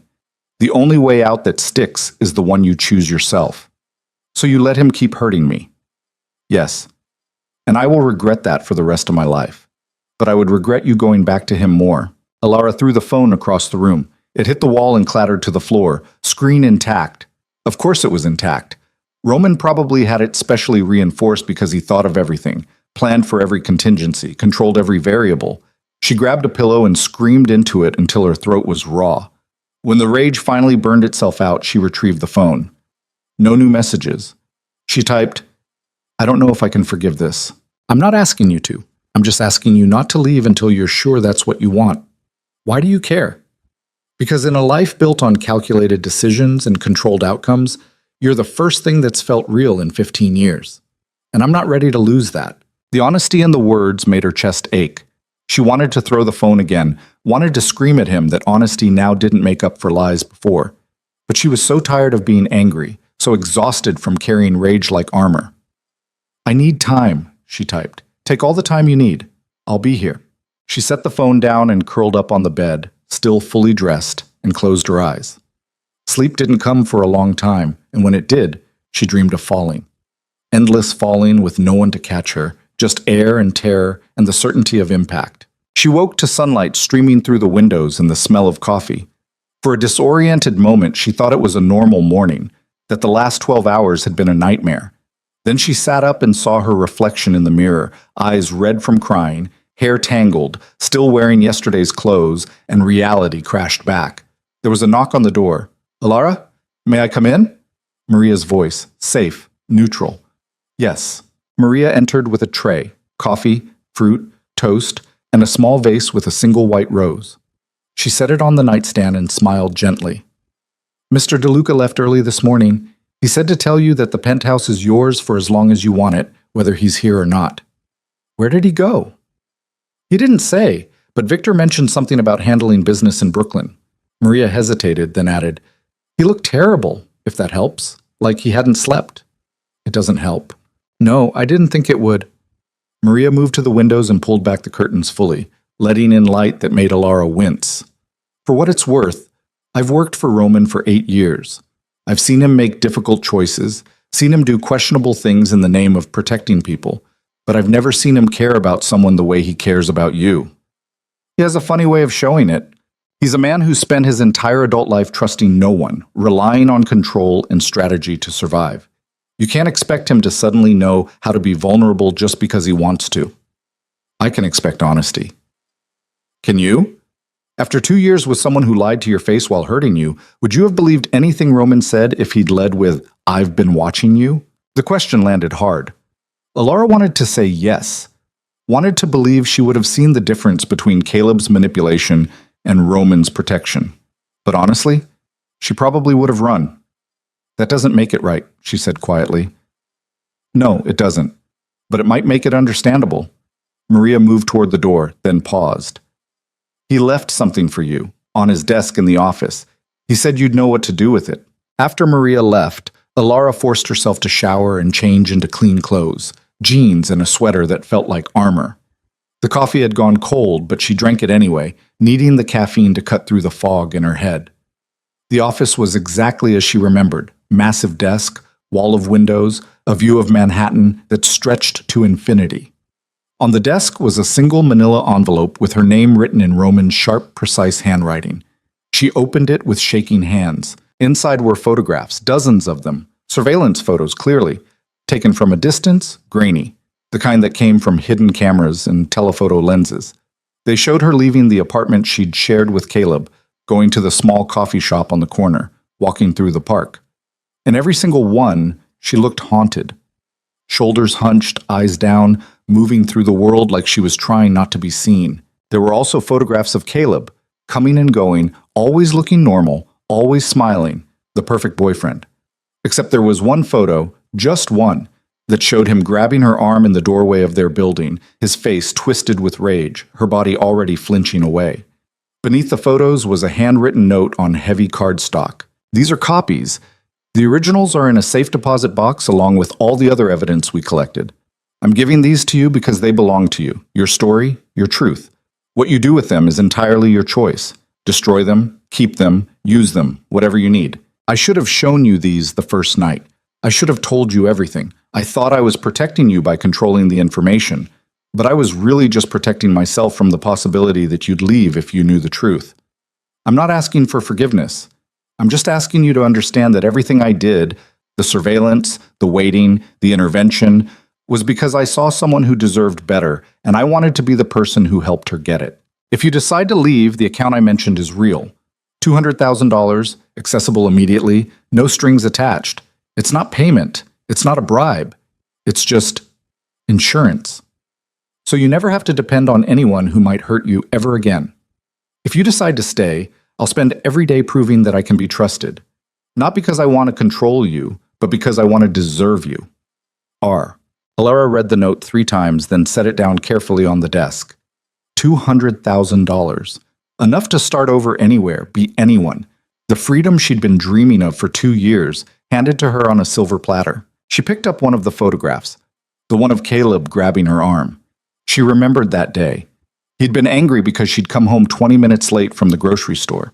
The conversation had started in the hallway and ended with her locked in the bathroom for 3 hours while he raged outside. Looking at the photo now, she could see what Roman had seen. Could see the evidence of systematic abuse written in her body language, in the way she made herself small, in the terror captured in frozen pixels. He'd seen all of that, and instead of looking away, instead of deciding it wasn't his problem, he'd made it his mission to help her. The method was questionable, the execution was manipulative, but the intent was what Caleb had said it was: protection. The question was whether she could accept protection that came with surveillance, whether she could trust someone who'd lied by omission, even if the lies were meant to keep her safe. She was still standing there, photographs scattered across the desk, when her phone buzzed. Unknown number. She almost didn't answer, but something made her pick up. Hello? Alara Vance? A woman's voice, professional, slightly accented. Who is this? My name is Detective Sarah Chen. I'm with the NYPD's Domestic Violence Unit. I received an anonymous tip this morning regarding your situation with Caleb Rourke, and I was hoping we could talk. Alara's blood went cold. An anonymous tip from who? I can't disclose that, but the tip included some very detailed information about sustained abuse, medical records, and potential criminal charges. I'd like to meet with you to discuss your options. I'm not interested in pressing charges. I understand, but if you just... I said I'm not interested. Alara ended the call and immediately dialed Roman's number. He answered on the first ring. Alara? Did you call the police? What?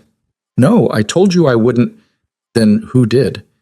Because I just got a call from a detective who has medical records and detailed information about Caleb. Information that only you would have. There was a pause that then Roman swore under his breath. It wasn't me. But I know who it was. Stay there, I'm coming back. Roman, but he'd already hung up. 20 minutes later, the penthouse door slammed open and Roman stormed in, Victor right behind him. Both looked furious. Caleb made the call, Roman said without preamble. He went to the police this morning and filed a complaint against me for intimidation and harassment. Said I threatened him, showed him illegally obtained records, held him against his will at the warehouse. And in the process of making his complaint, he reluctantly mentioned your situation, painting himself as the concerned boyfriend who was trying to help you escape my influence. Alara felt the room tilt. He's trying to make me look like I'm being held here. Exactly. It's a smart play, actually. He gets to look like the hero, puts me under investigation, and creates a situation where if you don't cooperate with the police, it looks like I'm preventing you from doing so. This is insane. This is Caleb realizing he's cornered and lashing out with the only weapon he has left, the law. Roman paced to the windows, his hands clenched into fists. The detective who called you is legitimate. I've already confirmed it, which means we have a problem. What kind of problem? Victor answered. The kind where if you don't talk to her, she'll get a warrant. And if she gets a warrant, she'll find all the evidence we collected on Caleb. Evidence that was obtained through illegal surveillance, which makes it inadmissible and potentially gives Caleb grounds to sue. So what do I do? Roman turned from his window, and the look in his eyes was pure calculation. You have two choices. One, you talk to Detective Chen, tell her you're here voluntarily, that Caleb is lying, and deal with whatever questions she asks about your relationship with me. Two, you disappear. I can have you on a plane to anywhere in the world within 3 hours. New identity, new life, enough money to never look back. You want me to run. I want you to be safe. If you stay and talk to the police, this gets complicated. They'll want statements, evidence, court appearances. Caleb will fight every step, and he'll use his connections, and he has them, Alara, don't doubt that, to make this as painful as possible for everyone involved. And if I run, what happens to you? I'll handle the investigation. It won't stick. I've dealt with worse. That's not what I asked. Roman's jaw tightened. If you run, Caleb wins. He gets to paint himself as the victim, me as the villain, and you as the prize we were both fighting over. It'll eat at you, but you'll be safe. And if I stay, then we fight together. But I won't lie to you. It won't be easy. Caleb is vindictive and he's smart. He'll drag this out, make it ugly.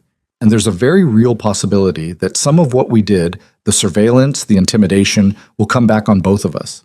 Alara looked between Roman and Victor, both watching her with expressions that said they'd follow whatever decision she made. For the first time in years, maybe ever, she had actual power over her own life. The irony wasn't lost on her that it had taken two different men trying to control her future to finally give her the agency to choose it. I need to make a call, she said. She went to her room and closed the door, then pulled up Detective Chen's number. Her finger hovered over the callback button for a long moment before she pressed it. Detective Chen, this is Alara Vance. You called me earlier. Yes, thank you for calling back. I'll meet with you, but on my terms in a public place, and I'm bringing a lawyer. There was a pause, then, that's your right. When and where? Tomorrow, noon. There's a coffee shop on Fifth Avenue called Grind. Do you know it? I'll find it. And Miss Vance, you should know that Mr. Rourke has made some serious allegations. I need to verify your safety. I'm perfectly safe. And tomorrow, I'll prove it. She ended the call and sat on the edge of the bed, her heart hammering. She'd just committed to the fight, to standing up in public and calling Caleb a liar, to defending Roman even though part of her was still furious with him, to stepping into a war she'd been avoiding for 2 years. When she emerged from the bedroom, Roman was exactly where she'd left him, standing at the windows like a statue carved from shadow and tension. I'm meeting with the detective tomorrow, she said. I'm going to tell her the truth, all of it. Roman turned slowly. Are you sure? No, but I'm doing it anyway. She moved to stand beside him, looking out at the city that had been the backdrop to her destruction and maybe, possibly, her rebuilding. I need a lawyer. A good one. I'll have 3 of the best in the city available within an hour. And I need you to promise me something. Anything. No more secrets. No more surveillance or manipulation or deciding what I can handle. If we're doing this, if we're fighting Caleb together, then I need complete honesty, even when it's ugly. Roman studied her face for a long moment. I can promise that. Can you?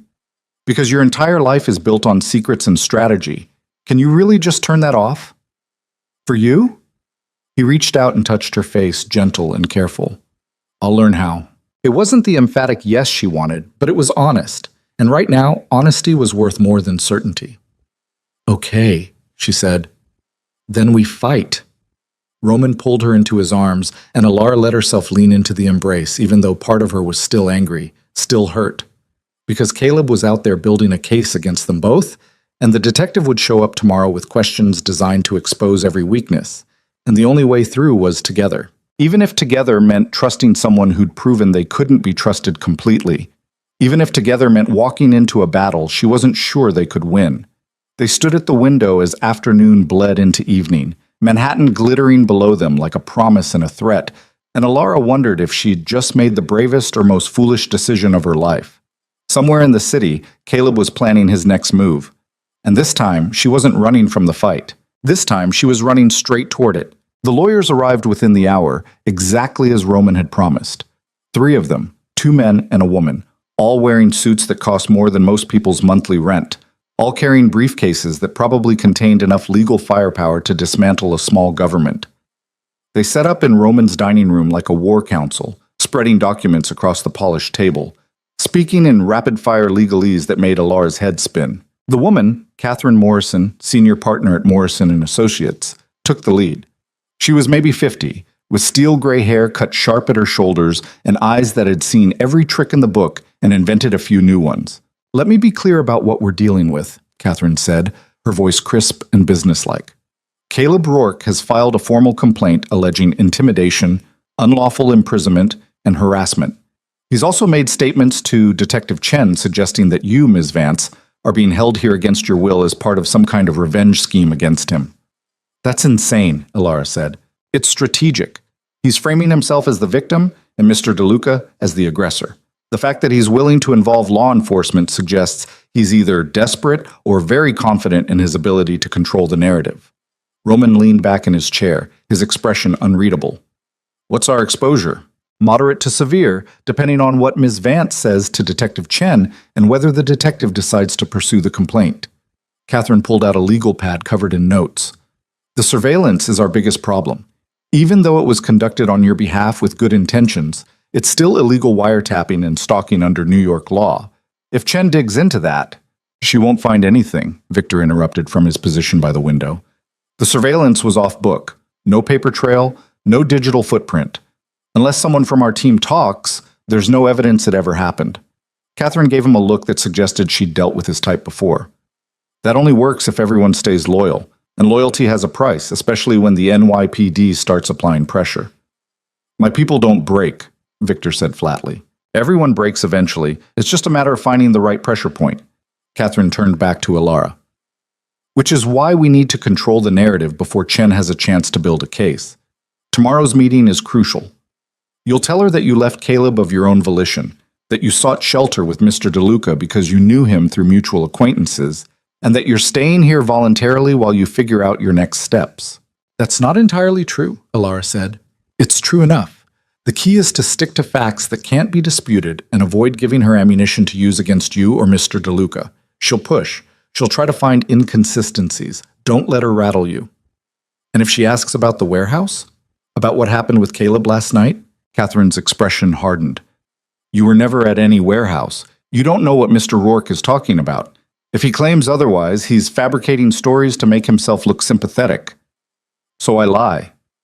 You protect yourself. There's a difference." Alara looked at Roman, who'd been silent throughout most of the discussion. His face was a mask, but she could see the tension in the set of his shoulders, the way his hands gripped the armrests of his chair. "What do you think?" she asked him. "I think Catherine's right. Chen will be looking for cracks in your story. Don't give her any. Even if that means lying? Even then. Because the truth, the complete, unvarnished truth, will bury both of us." The brutal honesty of it should have bothered her more than it did, but Alara was starting to understand the rules of Roman's world. Truth was a weapon, and sometimes the only way to survive was to control who got to wield it. They spent the next 3 hours rehearsing. Catherine played Detective Chen, firing questions designed to trip Alara up, probing for weaknesses in her story. By the time they finished, Alara's head was pounding, and her throat was raw from repeating the same careful phrases over and over. When the lawyers finally left, promising to be at the coffee shop an hour before the meeting to prep one more time, Alara collapsed onto the couch and closed her eyes. "You did well," Roman said quietly. "I feel like I'm preparing for a performance instead of telling the truth." "Because you are. The truth is complicated. The law prefers simple narratives with clear villains and victims. We're giving them what they need to hear." Alara opened her eyes and looked at him. He'd moved to his usual position at the windows, silhouetted against the city lights. "Do you ever get tired of it? The calculations, the strategy, the constant manipulation?" "Every day." The admission surprised her. Then why do you keep doing it? Because it's the only world I know how to navigate. I was 17 when my father died and left me his empire. I had a choice: learn to survive in a world built on violence and lies, or die. I chose survival. And somewhere along the way, survival became who I am. That's bleak. That's realistic. He turned to face her. But you make me want to be something else, someone else. And I don't know if that's possible, but I'm willing to try. Before Alara could respond, her phone buzzed. Unknown number again. She answered warily. Hello? Alara, Caleb's voice, smooth and familiar and utterly unwelcome. We need to talk. She sat up straight, her heart hammering. Roman crossed the room in 3 strides, his hand out for the phone. She shook her head and put it on speaker. We have nothing to talk about, she said. I disagree. I think we have quite a lot to discuss, like why you're letting that criminal convince you to lie to the police. I'm not lying about anything. No? So when you meet with Detective Chen tomorrow, you're going to tell her the truth? About how DeLuca had me followed, threatened me, showed me illegally obtained evidence? About how he's been holding you in his penthouse like some kind of trophy? I'm here by choice. Caleb laughed, and the sound made her skin crawl. Keep telling yourself that, but we both know the truth. You ran from me straight into the arms of someone worse. At least I never pretended to be anything other than what I am. A violent abuser? The words came out sharp, cutting. Yeah, Caleb, you were honest about that. Brutally honest. The line went quiet for a moment. When Caleb spoke again, his voice had gone cold. I'm giving you one chance to do the right thing. Tell the detective the truth. All of it. Tell her that DeLuca orchestrated this whole thing, that he manipulated you, that you're afraid of what he'll do if you don't cooperate, and I'll make sure the charges against you are dropped. Charges against me? I haven't been charged with anything. Not yet. But when this investigation really gets going, when they start looking into DeLuca's operation and everyone connected to it, you think you'll come out clean? You're living in his home, eating his food, wearing clothes he bought you. You're an accomplice, Alara, and unless you cooperate, you're going down with him. Roman's expression had gone deadly still, his eyes fixed on the phone like he could reach through it and strangle Caleb with his bare hands. Go to hell, Alara said. I'm trying to help you. You're trying to control me. Again. Like always, but I'm done being controlled. She stood, adrenaline flooding her system. You want to threaten me with legal consequences? Fine, bring it, because I'd rather go down fighting than spend one more second under your thumb. You're making a mistake. The only mistake I made was wasting 2 years believing you could change, but I'm done making mistakes. And I'm done with you. She ended the call and immediately blocked the number, her hands shaking so hard she almost dropped the phone. Roman was at her side instantly, his hands on her shoulders, grounding her. Breathe, you're okay. He's going to destroy us, Alara said, her voice cracking. He's going to keep pushing until we break, or until the police find something they can use against you. Let him push. We push back harder. How? We're already lying to the police, covering up illegal surveillance, pretending last night never happened. How much harder can we push before it all comes crashing down? Roman's grip on her shoulders tightened. You listen to me. Caleb Rourke is a coward who's used to getting his way through intimidation and violence, but he's never faced someone like me, and he's never had to contend with someone like you, someone who's finally decided to fight back. He's scared, Alara. That call was desperation, not confidence. It didn't sound like desperation, because he's good at hiding it, but I can hear it. The way his voice went up half an octave when you told him to go to hell, the speed at which he threatened legal action, those are tells. He's panicking. So what do? We go to that meeting tomorrow. We tell our story. We make Chen believe that you're here voluntarily and that Caleb is a manipulative ex trying to weaponize the system against you. And then, he paused, something dark flickering across his face. And then what? And then I make sure Caleb understands that there are consequences for threatening what's mine. The possessiveness in his voice should have set off alarm bells. Instead, it made something in Alara's chest tighten with an emotion she didn't want to name. I'm not a possession, she said quietly. I know, but you're under my protection, and that means something in my world. It means I will burn down everything and everyone who tries to hurt you. Even if it means destroying yourself in the process? Roman's smile was sharp, dangerous. Especially then. That night, Alara barely slept. Every time she closed her eyes, she saw Caleb's face, heard his voice making threats wrapped in concern.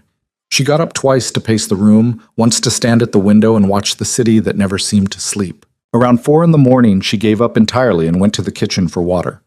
Roman was already there, sitting at the counter with a laptop and what looked like financial reports spread across the surface. "Couldn't sleep either?" she asked. He looked up, and in the dim light from the under-cabinet fixtures, she could see the exhaustion written in every line of his face. "Too much to do. Chen won't just accept your statement at face value. She'll dig. So I'm making sure that when she digs, she finds exactly what I want her to find." Which is a legitimate businessman with philanthropic interests who happened to help a woman in distress, bank records showing donations to domestic violence shelters, board positions at women's advocacy groups, a history of supporting survivors. You're building a cover story. I'm reinforcing a narrative. There's a difference. He closed the laptop and rubbed his eyes. Every empire needs a public face. Mine has always been carefully curated to show power and success while hiding the machinery underneath. This is just an extension of that. Alara sat down across from him. "Does it ever bother you, living a double life?" "It used to. Now it's just what I do." He reached across the counter and took her hand. "But with you, I don't want to hide. I don't want to pretend. And that's terrifying because I've spent 15 years perfecting the performance. So don't perform. Not with me. What if the real me is worse than the performance? Then at least I'll know what I'm dealing with." Roman studied her face for a long moment, then nodded. "All right, no more performance. Starting now." "Starting now," she agreed. They sat in comfortable silence until dawn started to break over the city, painting the sky in shades of pink and gold. And when Roman finally stood to make coffee, Alara felt something shift between them, a fragile trust being built not on deception or strategy, but on the simple act of choosing honesty even when it was hard. The coffee shop on Fifth Avenue was exactly the kind of place where important conversations happened. Expensive, discreet, with booths that offered privacy and staff who knew how to be invisible. Catherine Morrison was already there when Alara arrived with Roman and Victor at 11:30, her briefcase open on the table, documents organized with military precision. "Remember," Catherine said as they approached, "short answers. Don't elaborate unless asked. Don't volunteer information. And if I tap the table twice, you stop talking immediately." "Got it." Roman squeezed her hand once, then moved to a booth 3 down with Victor. Close enough to intervene if needed, far enough to give the appearance of distance. Detective Sarah Chen arrived exactly at noon. She was younger than Alara expected, maybe 35, Asian, with sharp eyes that missed nothing and a no-nonsense demeanor that suggested she'd heard every lie in the book. She wore slacks and a blazer over a white shirt, her badge clipped to her belt. "Ms. Vance, thank you for meeting with me." Chen's handshake was firm, professional. She nodded to Catherine. "Counselor." "Detective." They sat, and Chen pulled out a small recorder. "Do you mind if I record this conversation?" Alara glanced at Catherine, who nodded slightly. "That's fine," Alara said. Chen pressed record and stated the date, time, and participants for the record. Then she folded her hands on the table and looked directly at Alara. "Let's start simple. Are you here of your own free will?" "Yes." "Are you being coerced or threatened in any way?" "No." "When did you leave your apartment and move in with Roman DeLuca?" 8 days ago, December 19th. "And why did you leave?" This was the crucial question. Alara took a breath. "Because my boyfriend at the time, Caleb Rourke, had become increasingly violent. I was afraid for my safety." Chen's expression didn't change, but Alara saw her eyes sharpen. "How long had the violence been occurring?" "About 18 months. "Did you ever report it to the police?" "No." "Why not?" "Because I was scared and ashamed, and I didn't think anyone would believe me." Chen made a note on her pad. "How did you end up at Mr. DeLuca's residence?" This was where the story got tricky. Alara kept her voice steady. "I knew of Roman through mutual acquaintances in the city. When I left that night, I was desperate and didn't have anywhere else to go. I showed up at a restaurant he owns, and he offered me shelter." "Just like that? He saw you and offered you his penthouse?" "He saw that I was hurt and in trouble. He helped." "That's very generous of him." Catherine tapped the table once. A warning. Roman is a generous person, Ilara said carefully. Is that why you're staying with him? Gratitude? I'm staying with him because I feel safe there, and because we're... She hesitated, not sure how to label what they were. You're what? Chen pressed. We're close. We've become close. How close? Catherine tapped the table twice. Stop. That's irrelevant to your investigation, Detective, Catherine said smoothly. Ms. Vance's personal relationships are her own business. Chen smiled thinly. Actually, they're very relevant, because Mr. Rourke has suggested that Ms. Vance is being manipulated by Mr. DeLuca as part of some kind of scheme. That's ridiculous, Ilara said. Is it? You left your boyfriend and within 24 hours you're living in a penthouse with one of the most powerful men in New York. From the outside, that looks suspicious. From the outside, it looks like a woman escaping abuse and finding help from someone who actually cares about her safety. Or it looks like a woman being used as a pawn in a power struggle between two men. The words hit like a slap. Ilara felt her temper flare. I'm not a pawn. I'm not anyone's property. I made a choice to leave Caleb because he was hurting me. I made a choice to accept Roman's help because the alternative was homelessness or worse. Those were my choices, Detective, not theirs. Chen leaned back, studying her. Tell me about the warehouse. Ilara's blood went cold. What warehouse? The one in Red Hook, where Mr. Rourke claims he was held against his will and threatened by Mr. DeLuca's associates. I don't know anything about that. You weren't there? No. Mr. Rourke seems to think you were. He says you were present when Mr. DeLuca threatened his life. Catherine tapped the table once. Careful. Mr. Rourke is lying, Ilara said. I haven't seen or spoken to him since I left our apartment. That's interesting, because we have phone records showing multiple calls between his number and yours yesterday. Ilara's mind raced. The blocked call. Damn it. He called me, she admitted. I didn't answer initially, but he kept calling from different numbers. Eventually, I picked up. He threatened me, tried to convince me to lie about Roman. I hung up and blocked him. What did he threaten you with? Legal consequences if I didn't cooperate with him. He said I'd be charged as an accomplice to whatever crimes he's accusing Roman of. Chen made another note. And you're certain you weren't at this warehouse? I'm certain. Then you won't mind if we verify your location for last evening? Catherine intervened smoothly. My client has answered your questions, Detective. If you want to pursue this further, you'll need to provide more specific allegations or obtain a warrant. Chen's smile was sharp. I'm just trying to establish the facts, Counselor. Mr. Rourke has made serious accusations. I need to verify Miss Vance's safety and determine whether those accusations have merit. And you've done that. Miss Vance is safe, here voluntarily, and has no knowledge of the alleged incident, unless you have evidence to the contrary. Actually, I do. Chen pulled out her phone and turned it toward Ilara. On the screen was a photograph, grainy but recognizable. Ilara standing in the warehouse office, Caleb visible in the doorway. Ilara's heart stopped. This was sent to me anonymously this morning, Chen said, along with several others. They show you at the warehouse, they show Mr. DeLuca, and they show what appears to be a confrontation between Mr. DeLuca and Mr. Rourke. So I'll ask you again, were you at the warehouse last night? The question hung in the air like a guillotine blade. Ilara looked at Catherine, whose expression had gone carefully blank, looked past Chen to where Roman sat 3 booths down, his eyes locked on hers. This was it, the moment where the careful story they'd built collapsed under the weight of actual evidence. She could keep lying, could stick to the script and hope Chen didn't have enough to break it, or she could tell the truth and damn the consequences. Roman gave her the slightest nod. Your choice. Ilara took a breath and made it. Yes, she said. I was there. Catherine's hand clenched on her pen, but she didn't interrupt. Why did you lie about it? Chen asked. Because I was scared. Because I thought if I admitted I was there, you'd twist it into something it wasn't. And what was it? A confrontation. Caleb tracked me down through a private investigator. Roman brought me there because it was a controlled environment where I could face him without being in actual danger. I wanted to tell him it was over. I wanted him to hear it from me and understand that I wasn't coming back. And Mr. DeLuca threatened him? Mr. DeLuca made it clear that if Caleb came near me again, there would be consequences. But he didn't hurt him. He didn't touch him. He protected me. By threatening a man in an abandoned warehouse? By making sure Caleb understood that I wasn't alone anymore. that someone was watching out for me.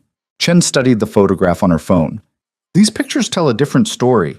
They show Mr. DeLuca with his hand on Mr. Rourke's shoulder.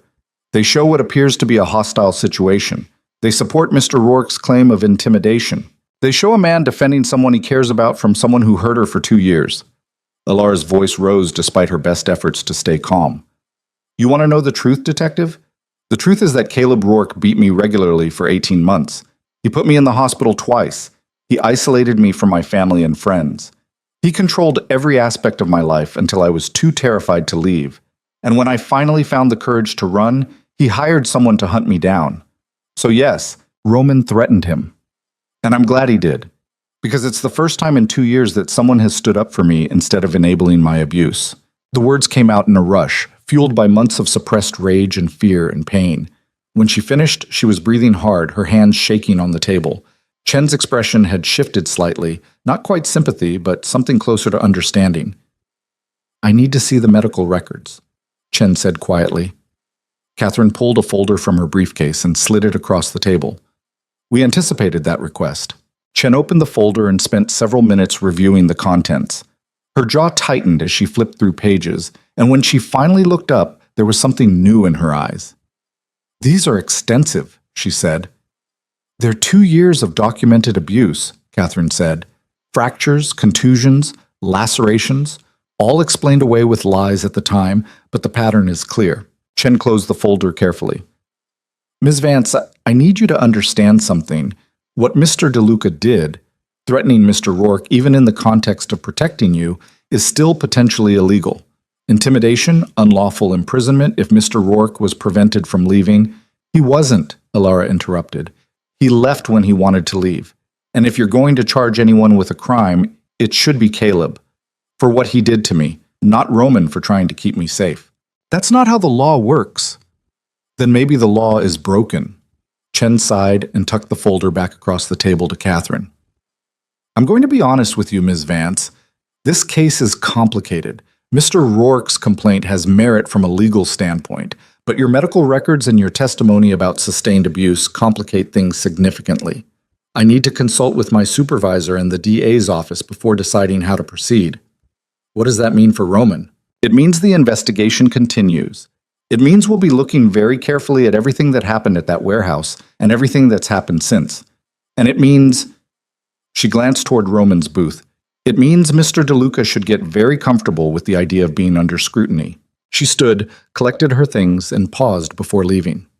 For what it's worth, I believe you about the abuse. I've seen enough cases to recognize the pattern, but that doesn't give Mr. DeLuca carte blanche to take the law into his own hands. Justice doesn't work that way. After she left, Catherine packed up her materials with brisk efficiency. Well, that could have gone better. What happens now? Alara asked. Now we wait. Chen will file her report, the DA will review it, and they'll decide whether to pursue charges against Mr. DeLuca. Given the medical evidence and your testimony, my guess is they'll push Caleb to drop his complaint in exchange for not filing charges related to the domestic violence, but... She paused. If those photographs exist, if someone has more evidence of what happened at the warehouse, this gets significantly more complicated. Roman appeared at the booth, his expression unreadable. Who took the pictures? Someone who was there, Victor said, joining them, which means someone on our team. The implications of that hung in the air like poison. Find out who, Roman said, his voice deadly calm, and find out who they sent them to besides Chen. Victor nodded and left immediately. Catherine stood. I'll reach out to the DA's office, feel out their position. In the meantime, both of you should prepare for the possibility that this escalates. After she left, Alara and Roman sat in the booth in heavy silence. The coffee shop continued around them, people typing on laptops, couples talking in low voices, the hiss and grind of the espresso machine, all of it feeling surreal after what had just happened. I'm sorry, Alara said finally. For what? For telling her the truth, for not sticking to the script. Roman reached across the table and took her hand. Don't apologize for that. You did what you thought was right. I might have just made everything worse. Or you might have just saved us both. Chen was never going to believe the original story. Not with those photographs. At least now she knows the context. What if they charge you? Then I deal with it. I've dealt with worse because of me, because of Caleb, and because I chose to help you. Those were my decisions, Alara. I own them. Her phone buzzed. Another unknown number. She answered without thinking. You stupid bitch, Caleb's voice raw with rage. You actually told them about the medical records? You're going to destroy my life over some roughhousing? Roughhousing? Alara's voice rose. You put me in the hospital because you provoked me, because you kept pushing and pushing until I snapped, and now you're trying to make me the villain when all I ever did was try to help you. Roman snatched the phone from her hand. Listen very carefully, Rourke. You're going to hang up this phone, and you're never going to contact her again. Because if you do, if I hear your voice anywhere near her, I won't just threaten you next time. I'll end you. Do you understand? You think you're so powerful, Caleb spat. But you're going down. Those pictures are just the beginning. I have more. And when I'm done, you'll be in a cell and she'll have nowhere left to run. What pictures? Roman's voice had gone very quiet, very dangerous. Caleb laughed. All of them. The surveillance from your people. Weeks of footage showing your men following her, photographing her, documenting her every move. You think the police will care about her medical records when they see proof that you had her stalked for weeks before you rescued her? You're finished. He hung up. Roman stared at the phone for a long moment, then looked at Alara with an expression that made her blood run cold. We have a serious problem, he said. They returned to the penthouse to find Victor waiting with news that confirmed their worst fears. Someone on the surveillance team had kept copies of everything, photographs, videos, detailed logs of Alara's movements, and that someone had sold the evidence to Caleb for $50,000. Who? Roman's voice was ice. Name's Marcus Kane. He's been with us for 3 years. Clean record until now. Caleb approached him 2 days ago, offered him enough money to disappear. Kane took it. Where is he now? Gone. Cleaned out his apartment, turned off his phone. We're tracking him, but he had a head start. Roman's hands curled into fists. And the evidence? How much does Caleb have? Everything from the 3 weeks of surveillance. Photographs, video footage, GPS tracking logs. Enough to prove we had Ms. Vance under watch long before she showed up at the restaurant. Alara felt the room spin. That's it then. When Chen sees that, when the DA sees that, they'll charge Roman with stalking and conspiracy, Catherine said. She'd followed them back to the penthouse, already on her phone with contacts in the DA's office. And depending on how aggressive they want to be, they could charge you as an accomplice for not reporting it. I didn't know about the surveillance until 3 days ago. Doesn't matter. You know now and you're still here. That's enough for a creative prosecutor to build a case. Roman moved to the windows, his profile sharp against the fading daylight. We need to contain this before it reaches the DA. How? Victor asked. Find Kane. Get the evidence back, whatever it takes. And if we can't find him in time, then we go to war. The words hung in the air like a death sentence.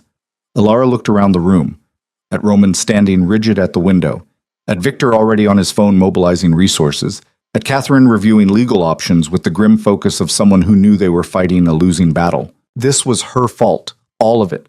If she hadn't walked into that restaurant, if she hadn't accepted Roman's help, if she'd just found a shelter or called her sister or done anything except fall into the arms of a man who'd been watching her for weeks. Stop!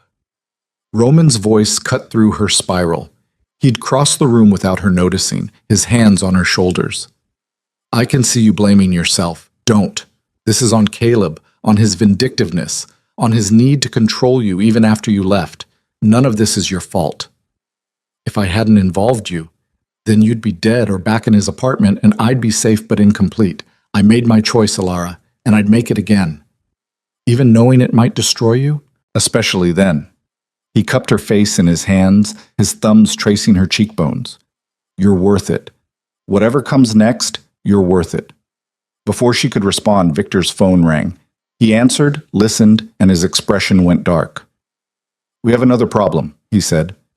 Caleb just posted the surveillance evidence online, all of it, with a full statement accusing Roman of stalking, manipulation, and kidnapping. It's going viral. Catherine swore under her breath, Turn on the news, now! Roman grabbed the remote and turned on the massive television mounted on the wall. Every major New York channel was running the same story.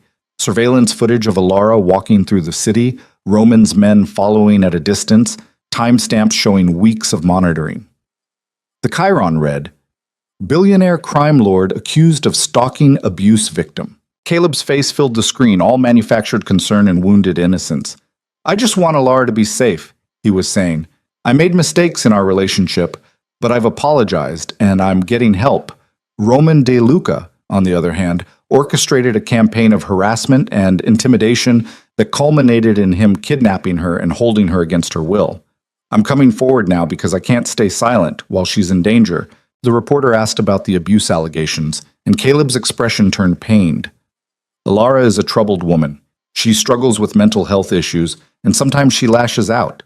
I'm not saying I was perfect, but the idea that I systematically abused her is a narrative created by De Luca to justify his own criminal behavior.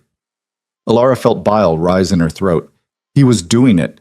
Exactly what she'd feared. Rewriting history, painting her as unstable, himself as the concerned boyfriend. Turn it off, she whispered. Roman didn't move. Turn it off. He pressed the button, and the screen went dark. In the silence that followed, Alara could hear her own heartbeat, fast and panicked. This is over, she said. We can't fight this. The evidence is public. The story is out there. We fight back, Roman said. His voice was steel. We don't roll over because Caleb decided to play dirty. We hit back harder. With what? He has surveillance footage. He has a narrative. He's got the sympathy of the entire city. And we have the truth. Roman turned to Catherine. Get me airtime. I don't care what it costs. I want to be on every major network by tomorrow morning. Roman, that's not... Do it. And get Dr. Chen to go public with the medical records. Get character witnesses from the hospital staff who treated her. Get anyone who's ever seen Caleb's real face to speak up. That will take time. Then we buy time. Victor, I want everything you can dig up on Caleb Rourke. Every skeleton in his closet. Every shady deal. Every lie he's ever told. And I want it weaponized. Victor nodded and left the room, already making calls. Catherine hesitated. If you go nuclear on him, it's going to get ugly. Scorched earth ugly. I'm aware. And it might not be enough. The surveillance footage is damning, Roman. Even if we prove Caleb is an abuser, that doesn't negate what you did. I know. Roman looked at Alara, and the intensity in his eyes took her breath away. But I'm not letting him win. Not this time. After Catherine left to make arrangements, Alara and Roman stood alone in the penthouse that had become both fortress and prison. You should let me go, Alara said quietly. Put out a statement saying I'm leaving voluntarily, that we're not involved, that this was all a misunderstanding. Distance yourself from me before this destroys everything you've built. No. Roman, I said no. He crossed to her in 2 strides and pulled her into his arms. I'm not letting you sacrifice yourself to save me. We're in this together, all the way. Why? Why are you willing to risk everything for me? He was quiet for a long moment, his arms tight around her. When he finally spoke, his voice was raw with emotion she'd never heard from him before. Because I've spent 15 years building an empire on fear and control and carefully calculated moves. And in all that time, I've never felt anything real. Never let anyone close enough to matter. And then you walked into my restaurant bleeding and broken and looking at me like I was either salvation or damnation. And something in me shifted. You make me feel human again, Alara. Like I'm more than just the sum of my worst decisions. And I'm not giving that up. Not for Caleb, not for the law, not for anything. Alara pulled back just enough to look at his face. You're insane. Probably. And we're probably going to lose. Maybe. But we're going to go down fighting. She kissed him then, fierce and desperate, and tasting like salt from tears she hadn't realized she was crying. He kissed her back with everything he had, his hands in her hair, pulling her closer like he could fuse them together through sheer will. When they finally broke apart, both breathing hard, the city lights glittered beyond the windows like a million tiny promises that neither of them believed anymore. What happens now? Alara asked. Now? Roman's smile was sharp, dangerous, beautiful. Now we show Caleb Rourke what happens when you back a predator into a corner. His phone buzzed. Victor's name on the screen. Roman answered on speaker. Talk to me. We found Kane. He's in Boston, staying at a hotel under a fake name. And boss, he's got the evidence with him. All of it. We can have it back in our possession within 6 hours. Do it. And Victor, make sure Kane understands what happens to people who betray me. Understood. Roman ended the call and looked at Alara with eyes gone cold and calculating. We're getting the evidence back, and then we're going to use it to bury Caleb so deep he'll never see daylight again. How? By giving the media a story they can't resist. A real villain, clear victims, and enough documentation to make them forget we ever bent the rules. He pulled out his phone and started typing. Catherine said it would get ugly. She has no idea. Alara watched him work, making calls, sending messages, orchestrating a counteroffensive with the same cold precision he brought to everything. And she realized that this was who Roman really was. Not the man who'd caught her in the restaurant, not the one who'd stayed up all night watching over her. This was Roman DeLuca, crime lord, strategist, someone who'd survived in a world built on violence by being more ruthless than everyone else, and she was betting her entire future on him. Somewhere in the city, Caleb was probably celebrating, thinking he'd won, that he'd destroyed them both with one well-timed release of evidence. He had no idea what was coming. Roman finished his last call and pulled Alara close, his forehead resting against hers. "Last chance," he said quietly. "Walk away now, and I'll make sure you're protected. New identity, new city, enough money to never look back. And you? I fight this war alone and probably lose, but you'd be safe." Alara thought about it, really thought about it, about walking away from Roman and his dangerous world, from the media circus, from the legal battles that would define the next months or years, about starting over somewhere quiet, where no one knew her name or her history. It was tempting, so tempting. But running was what she'd always done, running from Caleb, from hard conversations, from her own power, and she was done running. "I'm staying," she said. "You're sure?" "I'm terrified, but I'm sure." Roman kissed her forehead, gentle despite the violence simmering beneath his skin. "Then hold on tight, because this is going to get worse before it gets better." He had no idea how right he was. At 3 in the morning, Victor called with news that Kane was in custody and the evidence was being transported back to New York. At 4, Catherine called to say she'd secured airtime on 3 major networks for a press conference at 10. At 5, Roman's lawyer called to warn that the DA's office was preparing charges and would likely file them within 48 hours. And at 6, as dawn broke over Manhattan, painting the sky in shades of blood and gold, Alara stood at the windows beside Roman and watched the city wake up to a war. "Ready?" Roman asked. She took his hand, lacing their fingers together. "Let's end this."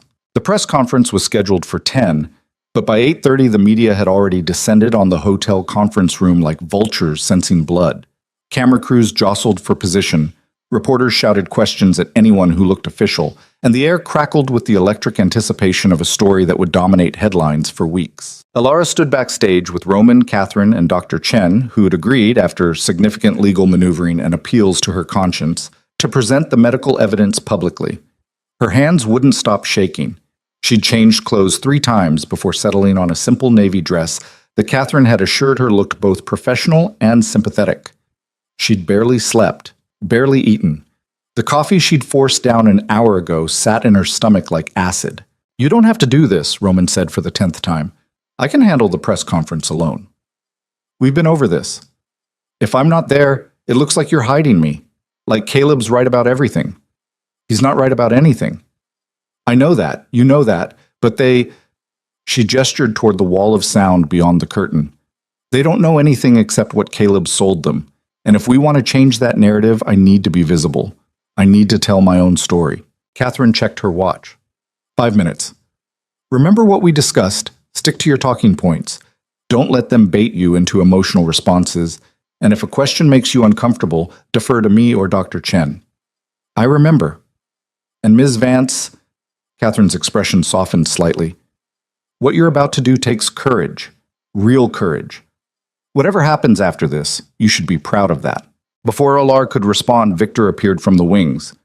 "We have a problem. Caleb's here." Roman's entire body went rigid. "Here? In the building?"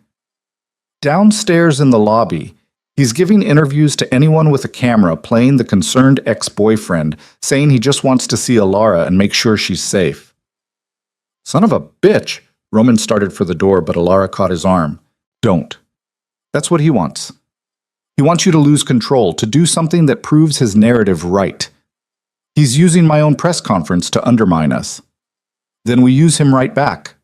An idea was forming, reckless and terrifying and possibly brilliant. Bring him up here. Everyone turned to stare at her. Absolutely not, Roman said immediately. Why not? He wants to confront me in public? Let him. Let everyone see what happens when I'm not afraid of him anymore. Catherine shook her head. That's too unpredictable. We can't control what he'll say, how he'll act. Exactly. We've been trying to control this narrative for days, and it keeps spinning away from us because Caleb's better at manipulation than we are at damage control. So let's stop trying to control it. Let's just tell the truth and let the cameras capture whatever happens. It's too risky, Roman said, but there was something in his eyes that suggested he was considering it. Everything about this is risky. At least this way we're on offense instead of defense. Dr. Chen spoke up quietly. From a clinical perspective, confronting one's abuser in a controlled environment can be empowering, and with this many witnesses, the power dynamic is significantly altered. You're not seriously advocating for this, Catherine said. I'm saying it might work. And God knows nothing else has.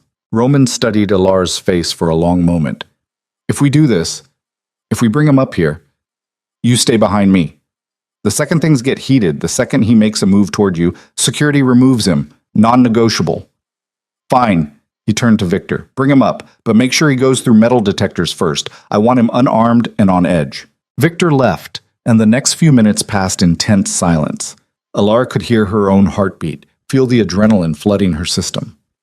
This was insane. This was possibly the worst decision she'd ever made, but it was her decision, and that made all the difference. When Caleb walked into the backstage area flanked by 2 security guards, he looked exactly the same as he had in the warehouse. Perfectly composed, expensively dressed, radiating the kind of charm that made people instinctively trust him. But Alara could see beneath it now. Could see the rage simmering in his eyes, the tension in his jaw, the way his hands flexed like he wanted to grab something and squeeze. His gaze found hers immediately.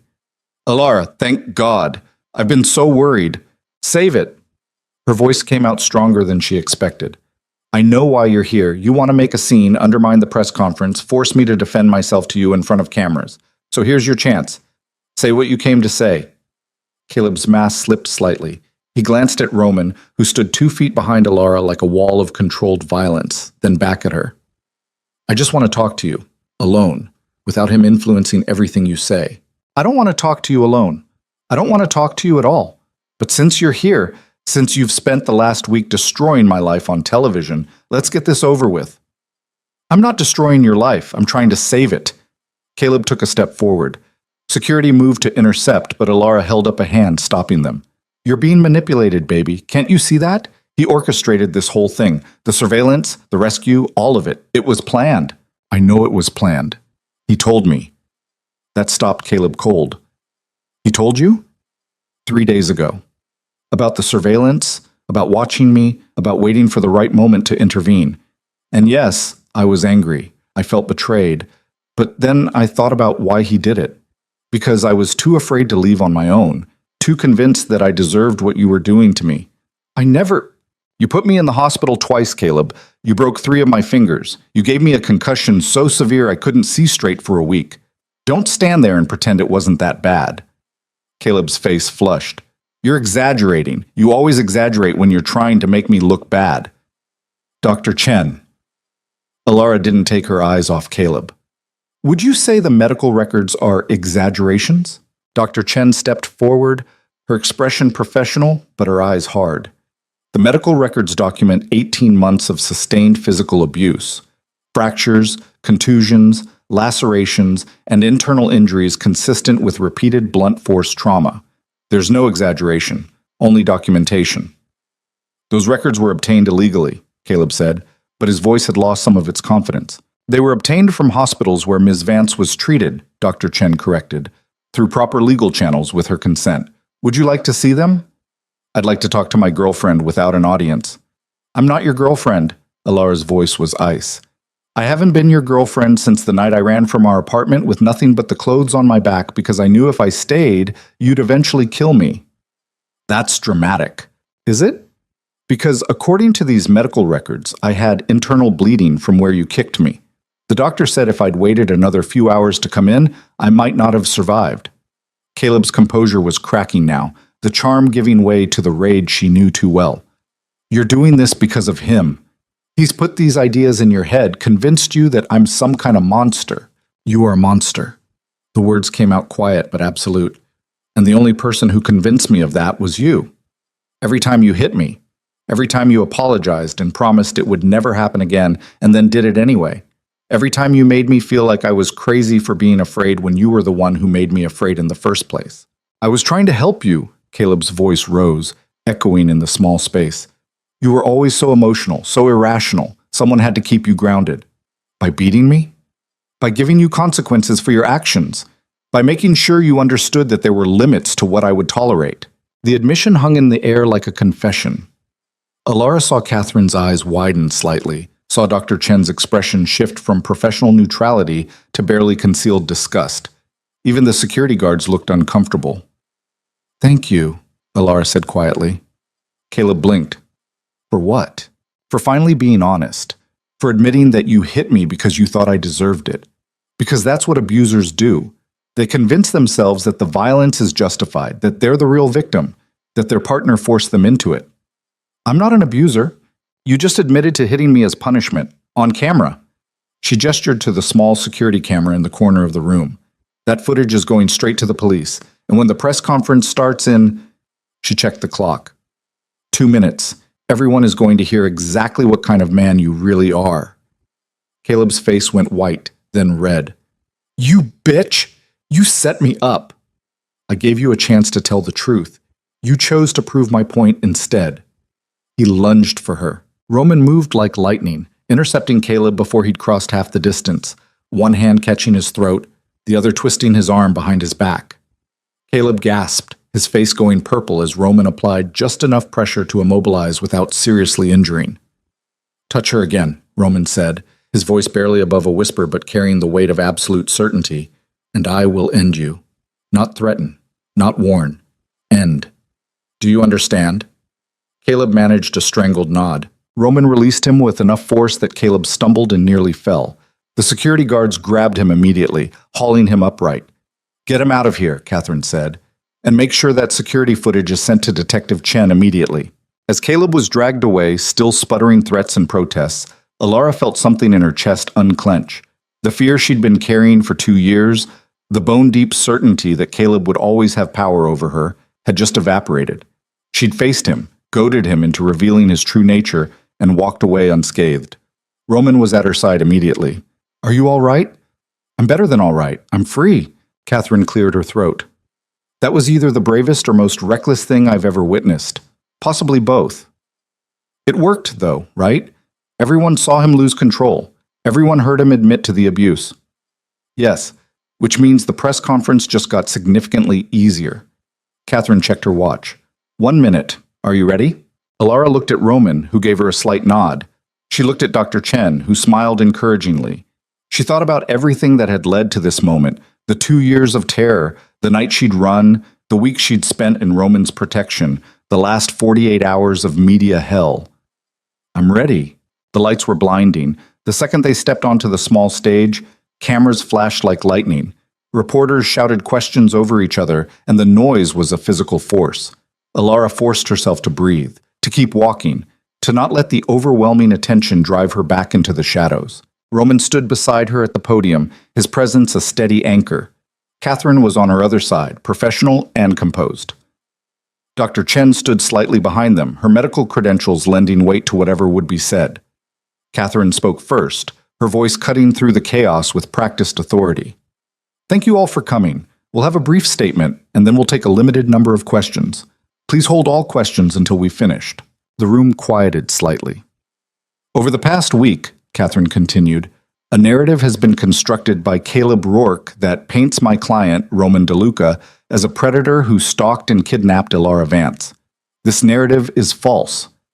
What actually happened is that Ms. Vance fled a violently abusive relationship, sought help from someone she knew could protect her, and has been voluntarily staying with Mr. DeLuca while she recovers from 2 years of sustained domestic violence. She paused, letting that sink in. We have extensive medical documentation supporting Ms. Vance's claims of abuse. We have testimony from medical professionals who treated her injuries. And as of 20 minutes ago, we have video footage of Mr. Rourke admitting to physical violence and attempting to assault Ms. Vance in front of multiple witnesses. All of this evidence has been or will be provided to the NYPD and the District Attorney's Office. The room erupted. Questions flew from every direction, but Catherine raised a hand for silence. Ms. Vance would like to make a statement. She stepped back, and Alara moved to the microphone. Her hands gripped the edges of the podium to keep them from shaking.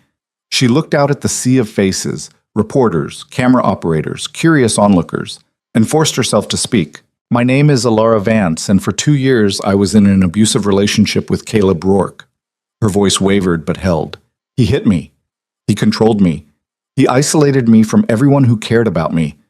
And when I finally found the courage to leave, he hired a private investigator to hunt me down. She paused, swallowing hard. Roman DeLuca did not kidnap me. He saved me. Yes, he had people watching me before I left Caleb. Yes, he waited for me to make the decision to run on my own. And yes, he probably broke several laws in the process. But he did it because he saw someone who needed help, and he had the resources to provide it. The questions started again, but Alara pushed through them. I'm not here to defend everything Roman did. I'm here to tell you that without him, I'd probably be dead. Or back in that apartment, believing Caleb's lies, waiting for the next beating. Roman gave me a choice. He gave me safety, and for that, I will always be grateful. She stepped back and Roman moved to the microphone. I'm not going to stand here and claim I'm innocent, he said, his voice carrying the authority of someone used to being obeyed. I orchestrated surveillance on Ms. Vance before she came to me for help.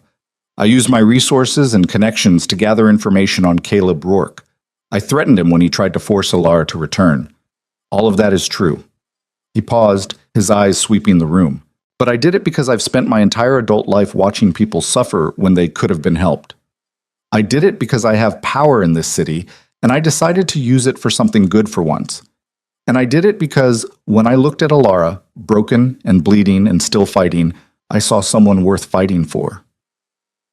The room was silent now, every reporter transfixed. So yes, investigate me. Charge me if you think you have a case, but while you're at it, investigate Caleb Rourke. Look into the hospitals where Alara was treated. Talk to the neighbors who called the police after hearing screaming. Follow the pattern of abuse that's been documented for 18 months. And then ask yourself who the real criminal is here. Roman stepped back and Catherine moved forward to field questions. The next hour was a blur of pointed inquiries, careful answers, and the slow, methodical work of rebuilding a narrative that Caleb had spent a week destroying. Dr. Chen presented the medical evidence with clinical precision, walking through injuries with the kind of detail that made several reporters visibly uncomfortable. Catherine deflected questions about Roman's business dealings with practiced ease, and Alara answered every question about her relationship with Caleb with raw honesty that left no room for doubt. By the time the press conference ended, the tenor in the room had shifted. The reporters who'd arrived expecting to expose a kidnapping had instead witnessed a domestic violence survivor confronting her abuser's lies. It wasn't a complete victory. There were still questions about Roman's methods, still concerns about the surveillance, but the narrative had turned. Backstage, Alara collapsed into a chair and let the adrenaline drain from her system. Her hands were shaking again, but this time from relief rather than fear. You were incredible, Roman said, crouching in front of her. You were brave and honest, and you didn't let them shake you. I thought I was going to throw up the entire time. But you didn't. You stood there and told your story, and you changed the conversation. Catherine appeared with her phone pressed to her ear, her expression cautiously optimistic. That was the DA's office. They're dropping the investigation into you, Roman. Between the medical evidence and the footage of Caleb attacking Alara, they've decided to pursue charges against him instead. The words took a moment to register. They're charging Caleb? Assault, battery, and they're considering additional charges related to the domestic violence. It's not a guarantee he'll serve time, but at minimum, he'll face trial. Alara felt something break open in her chest. Not quite joy, but a fierce satisfaction that finally, there would be consequences for what he'd done. There's more, Catherine continued. Several of Caleb's coworkers have come forward in the last hour with stories about his behavior. Apparently, he has a history of anger issues at work, inappropriate conduct with female colleagues, and at least one previous domestic violence complaint that was settled out of court. "Who's coming forward?" Alara asked. "People who saw today's press conference and decided they couldn't stay silent anymore. Your honesty gave them permission to speak up." The implications of that settled over Alara like a weight and a gift. By telling her story, by refusing to be ashamed, she'd created space for others to do the same. Over the next 3 days, the story continued to evolve. More women came forward with allegations against Caleb, an ex-girlfriend from college, a coworker he'd dated briefly, 2 women who'd met him through dating apps. The pattern was identical in every case: charming at first, then controlling, then violent. The surveillance footage that had seemed so damning now looked like evidence of due diligence, Roman gathering information before intervening in a dangerous situation. The media coverage shifted from accusing Roman of manipulation to praising him for using his resources to help someone in need. Caleb, meanwhile, was arrested on multiple charges. His lawyer tried to argue that Alara had provoked him, that the backstage confrontation had been entrapment, but the video evidence was too clear. He'd admitted to violence. He'd attempted assault in front of witnesses. There was no spinning that into innocence. Detective Chen closed her investigation with a recommendation that the DA pursue the domestic violence charges aggressively. She even called Alara personally to apologize for initially doubting her story. "I've seen too many cases where the abuser manages to flip the script," Chen said. "I should have recognized what was happening. I'm sorry I made you prove yourself." "You were doing your job," Alara said. "I understand. Still, you deserve better. And for what it's worth, I think DeLuca is a good man underneath all that armor." After she hung up, Alara thought about that. Was Roman a good man? He'd built an empire on violence and fear. He'd broken laws to help her. He'd threatened Caleb with death and probably meant it. But he'd also stayed up all night watching her sleep to keep the nightmares away. He'd given her choices when everyone else in her life had taken them. He'd fought for her when she couldn't fight for herself. Maybe good and bad weren't the right categories. Maybe he was just a man trying to be better than his worst moments, same as anyone. She found him in his office, staring out at the city like always. The view never seemed to change, but she was starting to understand the appeal. From up here, Manhattan looked manageable, containable, like something that could be controlled. "It's over," she said. Roman turned. "Not quite. Caleb's trial will take months. There will be more media attention, more questions. The surveillance issue hasn't completely gone away. I mean, for me, the part where I'm constantly looking over my shoulder, waiting for the next disaster, that's over." He studied her face. "How does it feel?" "Strange. Like I should be relieved, but mostly I just feel exhausted." "That's normal. You've been running on adrenaline for weeks. Now that the immediate threat is gone, your body's finally catching up." Alara moved to stand beside him at the window. The city stretched endlessly, lights beginning to come on as evening approached. "I need to figure out what comes next," she said.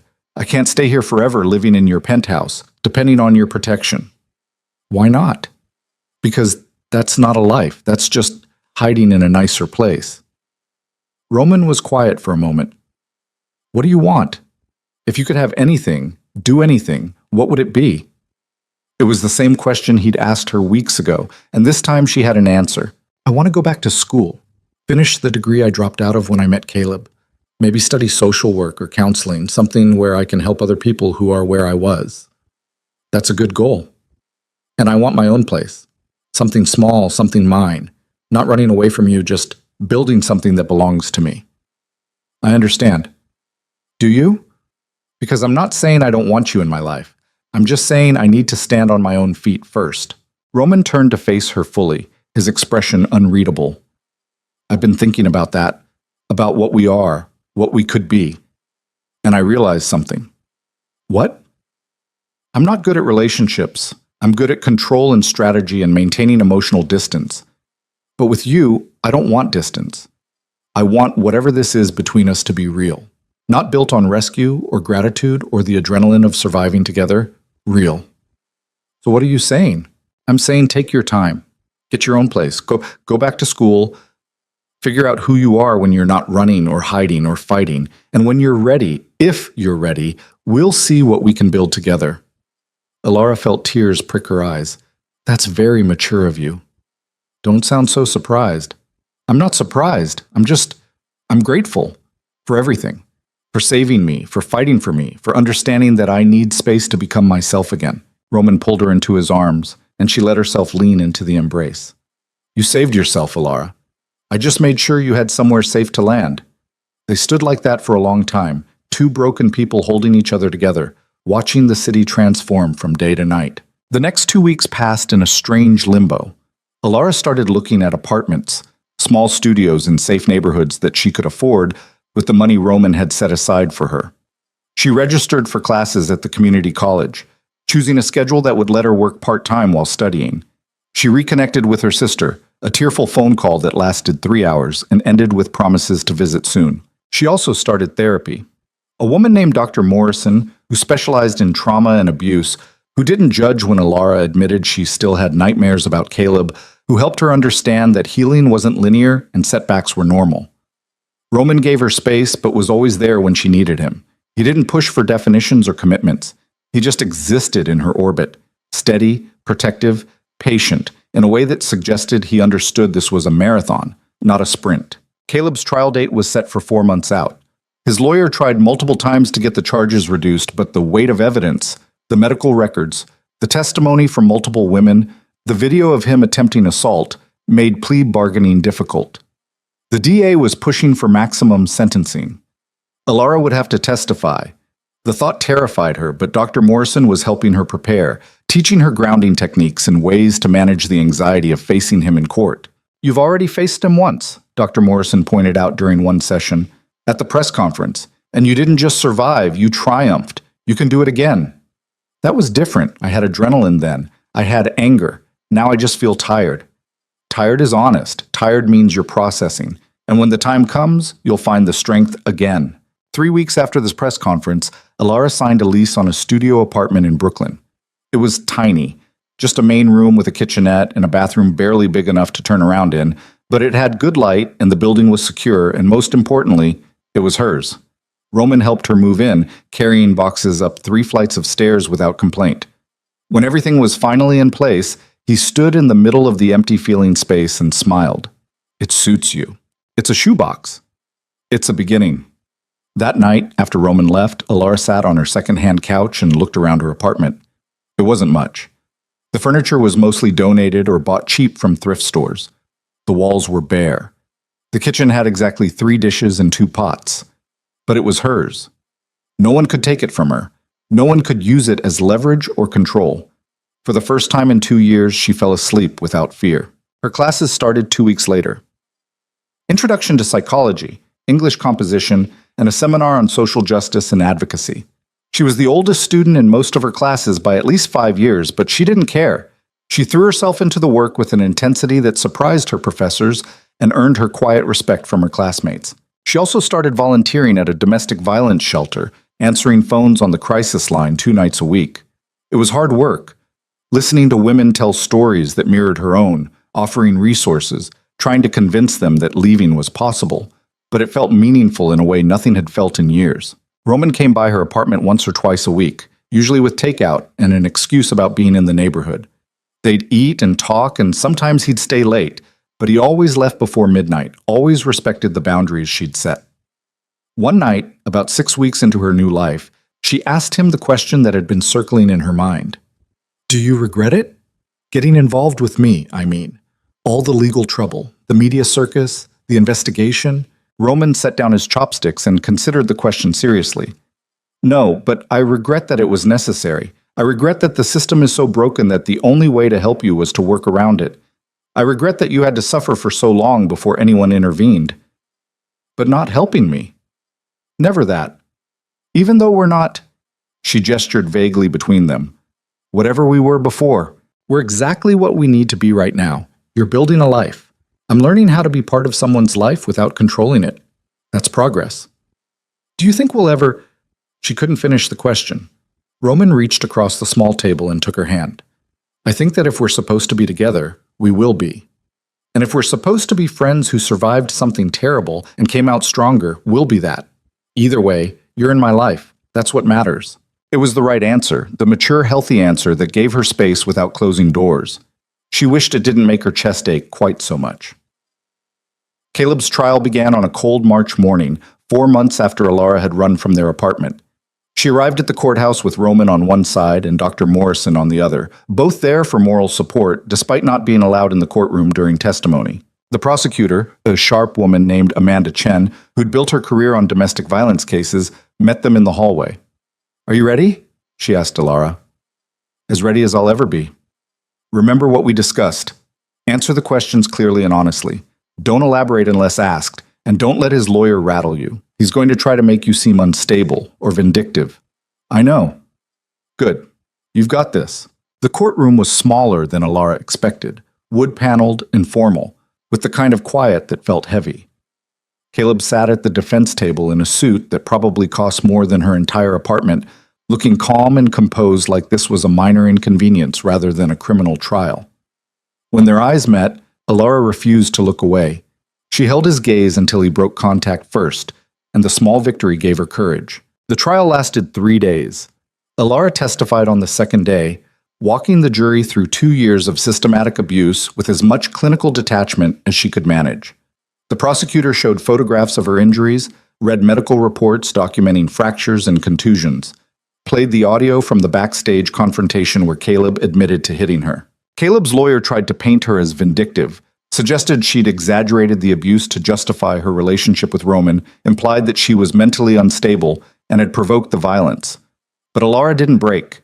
She answered every question with brutal honesty, acknowledged her own imperfections, and refused to let him twist her words into something they weren't. The other women testified too, Caleb's ex-girlfriend, who'd filed a police report that mysteriously disappeared, the coworker who'd ended up in the emergency room after a date gone wrong, the woman from the dating app who'd recognized the pattern early and run before it escalated.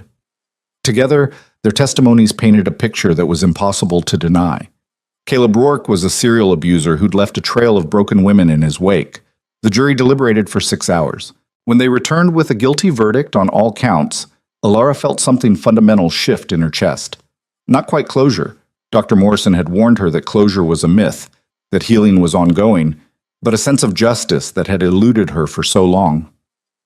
Caleb's sentencing was set for 2 weeks later.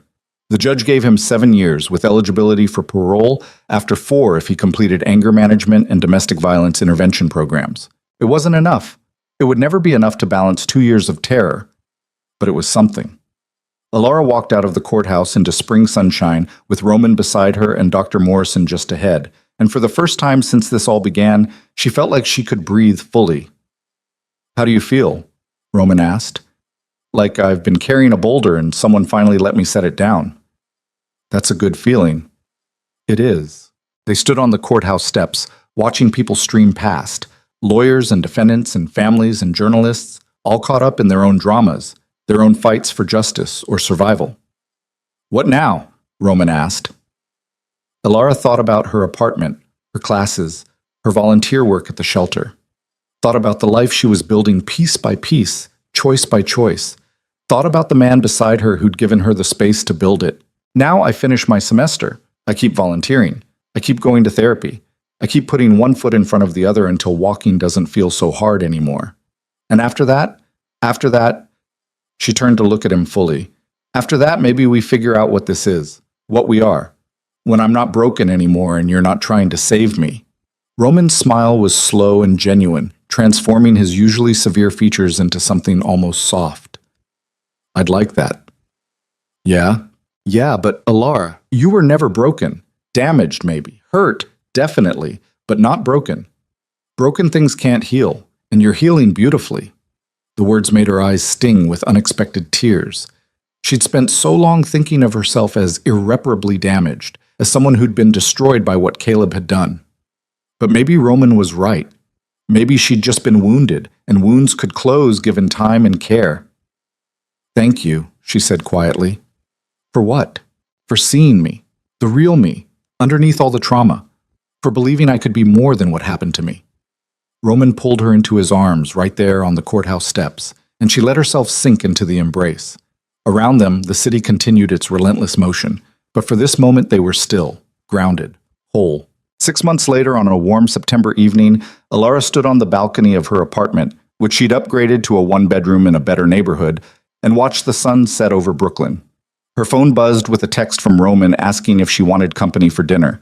She smiled and typed back yes. They'd been slowly, carefully rebuilding what had started in trauma into something that resembled a real relationship. Dates that didn't involve lawyers or press conferences. Conversations that went deeper than survival strategies. Quiet nights where they just existed together without the weight of crisis pushing them together. It wasn't perfect. Roman still struggled with his need to control situations, and Alara still had nightmares sometimes. But they were learning, growing, figuring out how to be two whole people choosing to be together instead of two broken pieces clinging to each other. When Roman arrived with Thai food and a bottle of wine, Alara met him at the door with a kiss that tasted like promise and possibility. "Good day?" he asked. "Great day. I got an A on my social work midterm, and one of the women from the crisis line called to thank me. She left her abuser last week." "That's incredible." "It is." Alara took the food into the kitchen, plates clattering as she set the table. "What about you?" "Spent most of the day in negotiations for a new property development. Nothing exciting." He poured wine into 2 glasses. "But I did get a call from Detective Chen." Alara paused. "About what?" Caleb violated his parole conditions, made contact with one of his ex-girlfriends, tried to convince her to recant her testimony. She recorded the conversation and turned it over to the police. "What happens now?" "His parole is revoked. He serves the full 7 years, possibly more, depending on what the judge decides about the violation." Alara absorbed that information. A year ago, she would have felt satisfaction, vindication, maybe even joy at Caleb facing additional consequences. Now she just felt tired and a little sad that he'd learned nothing, that he was still the same manipulative man who'd put her in the hospital. "Good," she said finally. "He can't hurt anyone else from prison." "No, he can't." They ate on her small balcony as the city lights began to twinkle on below them. The conversation drifted from serious to mundane, her classes, his work, the book she was reading, the restaurant he was thinking of investing in. Easy conversation between 2 people who knew each other's darkness and had chosen to walk toward light together. After dinner, they moved inside to her couch. Roman pulled her against his chest, and she curled into him with the kind of comfort that only came from time and trust. "I've been thinking," Roman said into her hair. "Dangerous." He huffed a quiet laugh. "I've been thinking about what you said on the courthouse steps, about figuring out what we are." Alara's heart picked up speed. "And I think I know what I want, but I need to know what you want first." She was quiet for a moment, organizing her thoughts. "I want someone who sees me as an equal partner, not a project or a responsibility. I want someone who tells me the truth even when it's hard. I want someone who understands that I'm still healing and that's okay. I can be that person. I want to be that person. I know you do, and I think you are, mostly. But Roman, you spent 15 years building walls around yourself, and I spent 2 years having walls built around me by someone else. We're both still learning how to be vulnerable without it being a crisis. So what do we do?" Alara shifted so she could look at his face. "We keep doing what we're doing, dating, learning each other, building something real instead of something born from trauma. And eventually, when we're both ready, we take the next step." "What's the next step?" "I don't know yet. But we'll figure it out together."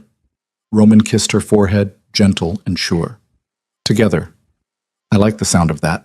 They stayed on the couch until late, talking about nothing and everything. And when Roman finally left around midnight, Alara stood at her window and watched his car disappear into the flow of traffic. She thought about the woman who'd stumbled into a restaurant 8 months ago, broken and bleeding, and convinced she'd never be safe again. That woman felt like a stranger now. Someone Alara had been in another life, someone who'd survived something terrible and emerged transformed. She thought about Caleb spending the next 7 years in a cell, hopefully learning something about consequences and accountability, but probably just nursing his rage and his sense of victimhood.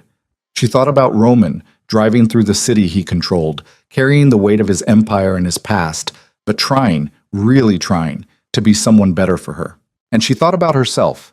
26 years old, starting over, building a life from scratch with nothing but determination and the hard-won knowledge that she deserved better than what she'd accepted for so long. The city glittered below her window, infinite and indifferent and full of possibility. Tomorrow she had class, and a shift at the crisis line, and a study group for her trauma and recovery seminar.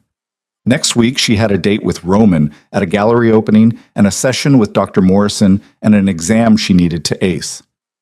The months after that were blank pages waiting to be filled, and for the first time in years, that didn't terrify her. It exhilarated her.